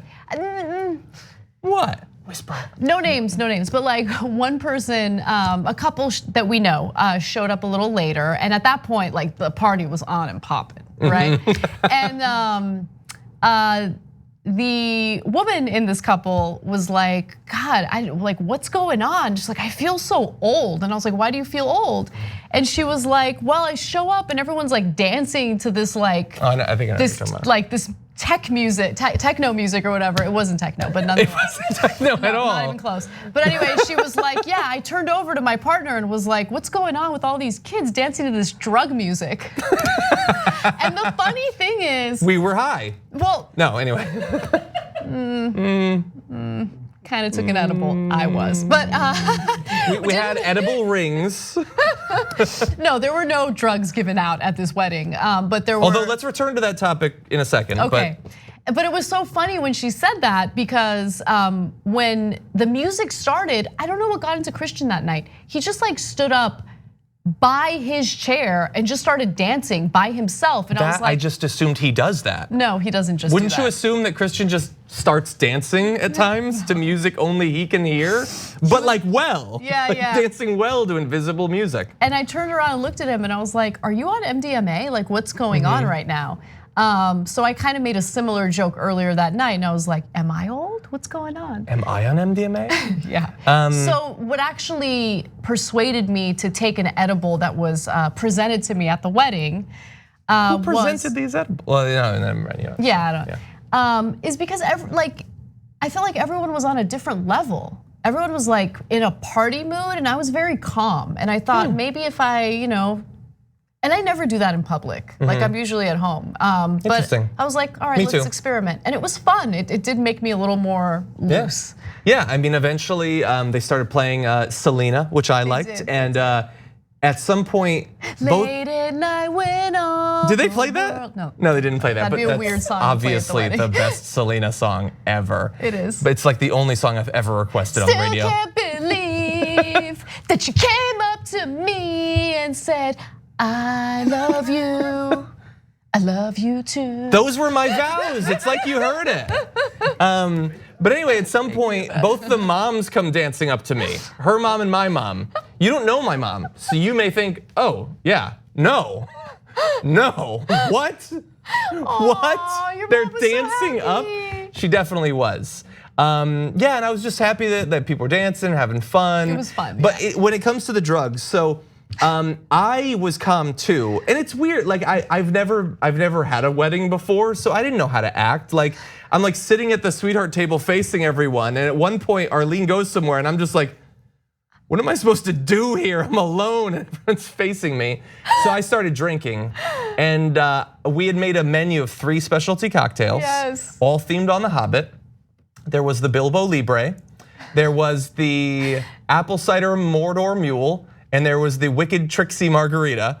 And they were very good. So I got drunk, so I got over it. But we actually had been thinking, obviously we're gonna have a bar, but weed is legal in California. Yeah. Why don't we have like a bowl of edibles? Well labeled carefully and all of that. What is the difference? You know could why? have drunk a liter of tequila at my wedding, why not? Because everyone came prepared with their own edibles. Yeah, there were a lot of like random things being handed back and forth. Totally. But wouldn't it have been nice? Why not? If they're providing I'd be in food and favor of drinks. that. Even if I didn't take it at that moment, I would definitely put a few in my pocket for later. Okay, the whole thing. Like, no, what are you guys talking about? There's no edibles here. Like, just take the whole bowl. Oh, it was fun though. The cake's really good, and I've still got almost all of it, so I'm gonna gain weight rapidly over the next few weeks. Yeah, it was a good experience. I'm glad that everyone came. The dessert table was unmatched by any wedding I've ever gone to. I mean, there was such a wide variety of sweets. I mean, there were macaroons, there were Which I didn't have a single one. We had a macaroon tower. Those were gone quickly. There were mini cupcakes. Oh, there were a lot of mini cake. cupcakes. There was a lot of good stuff there. The mini cupcakes were good. Yeah. And then we had varieties of like pastries and stuff like that. Oh, the cake is so good. Except it feels really like you know that wedding cake is literally the most expensive food per ounce that exists, basically. Yes. And so that's totally cool because it's a tradition. You get the cake so everybody can have the cake. But when you leave the wedding and most of the cake is still there, I feel weird eating that expensive of cake myself. You should 100% eat it because otherwise it's gonna go bad and then it's really a waste of money. Well, we're gonna do the freezing thing for the tradition. Wedding cakes are ridiculous. So it's so expensive. I'm gonna tell you guys what I didn't pay for my wedding cake. That was one of the things that my parents luckily took care of. But I went to the cake tasting with my mom and Christian, and with my mom because my parents are gonna, gift the wedding cake to us. They should try it, yeah. And I was like, oh, it's gonna be like maybe $500, right? Like that's high. It's up there. It was $2,000. Yeah, my wedding cake. And you want to know something? It wasn't even that good. Like I think I remember really liking it. The food was really good at your wedding. The food was the really appetizers good. I don't regret that. $2,000? Yeah, no, our wedding was I take back everything I said about how expensive my cake was. Yeah. It's not anywhere like that, but still really expensive. But $2,000. Yeah, it was $2,000. But it's cake for a lot of people. Yeah, there were a lot of people. You had a much bigger wedding than me. Yeah. What did you have, like 200, 300? No, not 300. I think 200. Okay, that's more than twice the size of mine. Yeah. Yeah, so it was a huge cake. It was a pretty cake, whatever. I didn't pay for it, my parents did, so I don't feel as bad about it. And like, look. They shouldn't feel bad at all. For me, like I would have had a tiny little intimate wedding and I'd be really happy, but like when my mom and dad got married, they were super poor. They didn't have a wedding. Like they just kind of went to the church and then they had a little kickback at like my grandparents' house, that sounds right? good. To celebrate, which does sound great. And so like my mom's always and my mom borrowed someone else's dress. And so like throughout the years, like through various like conversations I've had with her, she always like wanted to have like this big, beautiful wedding. And so I feel like that pressure was on me. You know what I couldn't get away with it. The opportunity was on you that they would help you. And it was an awesome wedding. I ended up loving the wedding and I had a great time. The food was great. So it's a cultural thing, right? It's a cultural thing. You sit at the table. Each of the little tables already has appetizers on it. Yeah, when you walk in. And bottles of wine and liquor on the table. Yeah. There's no like, you don't have to get up at all if you don't want to, right? The whole idea is for you to have all the mixers and all the liquor and all the wine that you could imagine right there at the table. That's a great it's in the idea. middle. And then there's the appetizers, the meze, those are already on the table when you arrive at the reception. And I didn't even know what they were. I wasn't familiar with them, but it was like I was trying stuff, not even knowing if it was gonna be sweet or savory, but it was always good. Yeah, there's like, there are cold cuts and Middle Easterners are big on like having a big plate of like herbs and tomato and cucumber to use for like your little mini sandwiches that you can make with the cold cuts. I don't know, whatever. There's hummus, all these dips, baba ganoush, and it's like that's enough to feed you. Like you don't need more, but it was like 5 courses of stuff. Yeah. Like kebabs, an Armenian barbecue, which is somehow different from kebabs, and then fish, and then whatever. Yeah. How much time do we have? Are we over? We're definitely. Can I say one other thing really quick? Just because, so one of the reasons we didn't go with the bowl of weed was fear that the parents would be offended by it. So we didn't do that. But a couple of things really fast happened. So I was surprised at the close of the first dance. Arlene gestured, I almost said fiance, my wife, Arlene. She gestures to the DJ. Where's your ring? Oh, I went to the gym and then came directly here, so I took it off before the gym. I was hoping you wouldn't focus on it because it won't play well domestically that I haven't had it on all day. Okay, never mind, let's scratch that. Got it. No, but anyway, so they cut the music and then the music starts up. It's a song from Glee and there's a performance, 2 drag queens run into a Glee performance. And it was awesome. And they're running around and they're singing. One did a jumping split. Yeah. And remember, we have, I mean, my mom isn't super conservative or anything, but like that's a very LA thing. Yes. And one of the toasts had a lot of references to lesbianism. Yes. Some extremely explicit references to lesbianism. Yes. And the whole time I'm watching the family's like, yeah. But it was fun. And it felt like an LA wedding to me. It was definitely, and it was beautiful, and it was sweet. The space was so cool. It was a really great space. Yeah. But like, you guys are adults and you're your own people, and you'd be shocked to know that like your parents recognize that, Yeah. So they recognize it, and I think that you're possibly not projecting, but you're Maybe. making more of it than it really was. Like they seemed fine. Yeah, And no, they honestly- said they're never gonna talk to us again. Oh, okay, then I take it back. Yeah, I probably wasn't gonna talk to them It anyway. was great, and honestly, like the performance by the drag queens was pretty innocent. Like I know that. Yeah, there wasn't. Yeah, and it was anything awesome. Yeah, it and I was really fun. like Glee, so it was totally on for me. It was awesome. Yeah, it was a great wedding. Yeah, I had fun. And I had fun with this too. Thank you. All right. Well, I guess this is it. Everyone wants to go home, and I get it. Okay. So do we. Thank you for watching, and we'll see you tomorrow.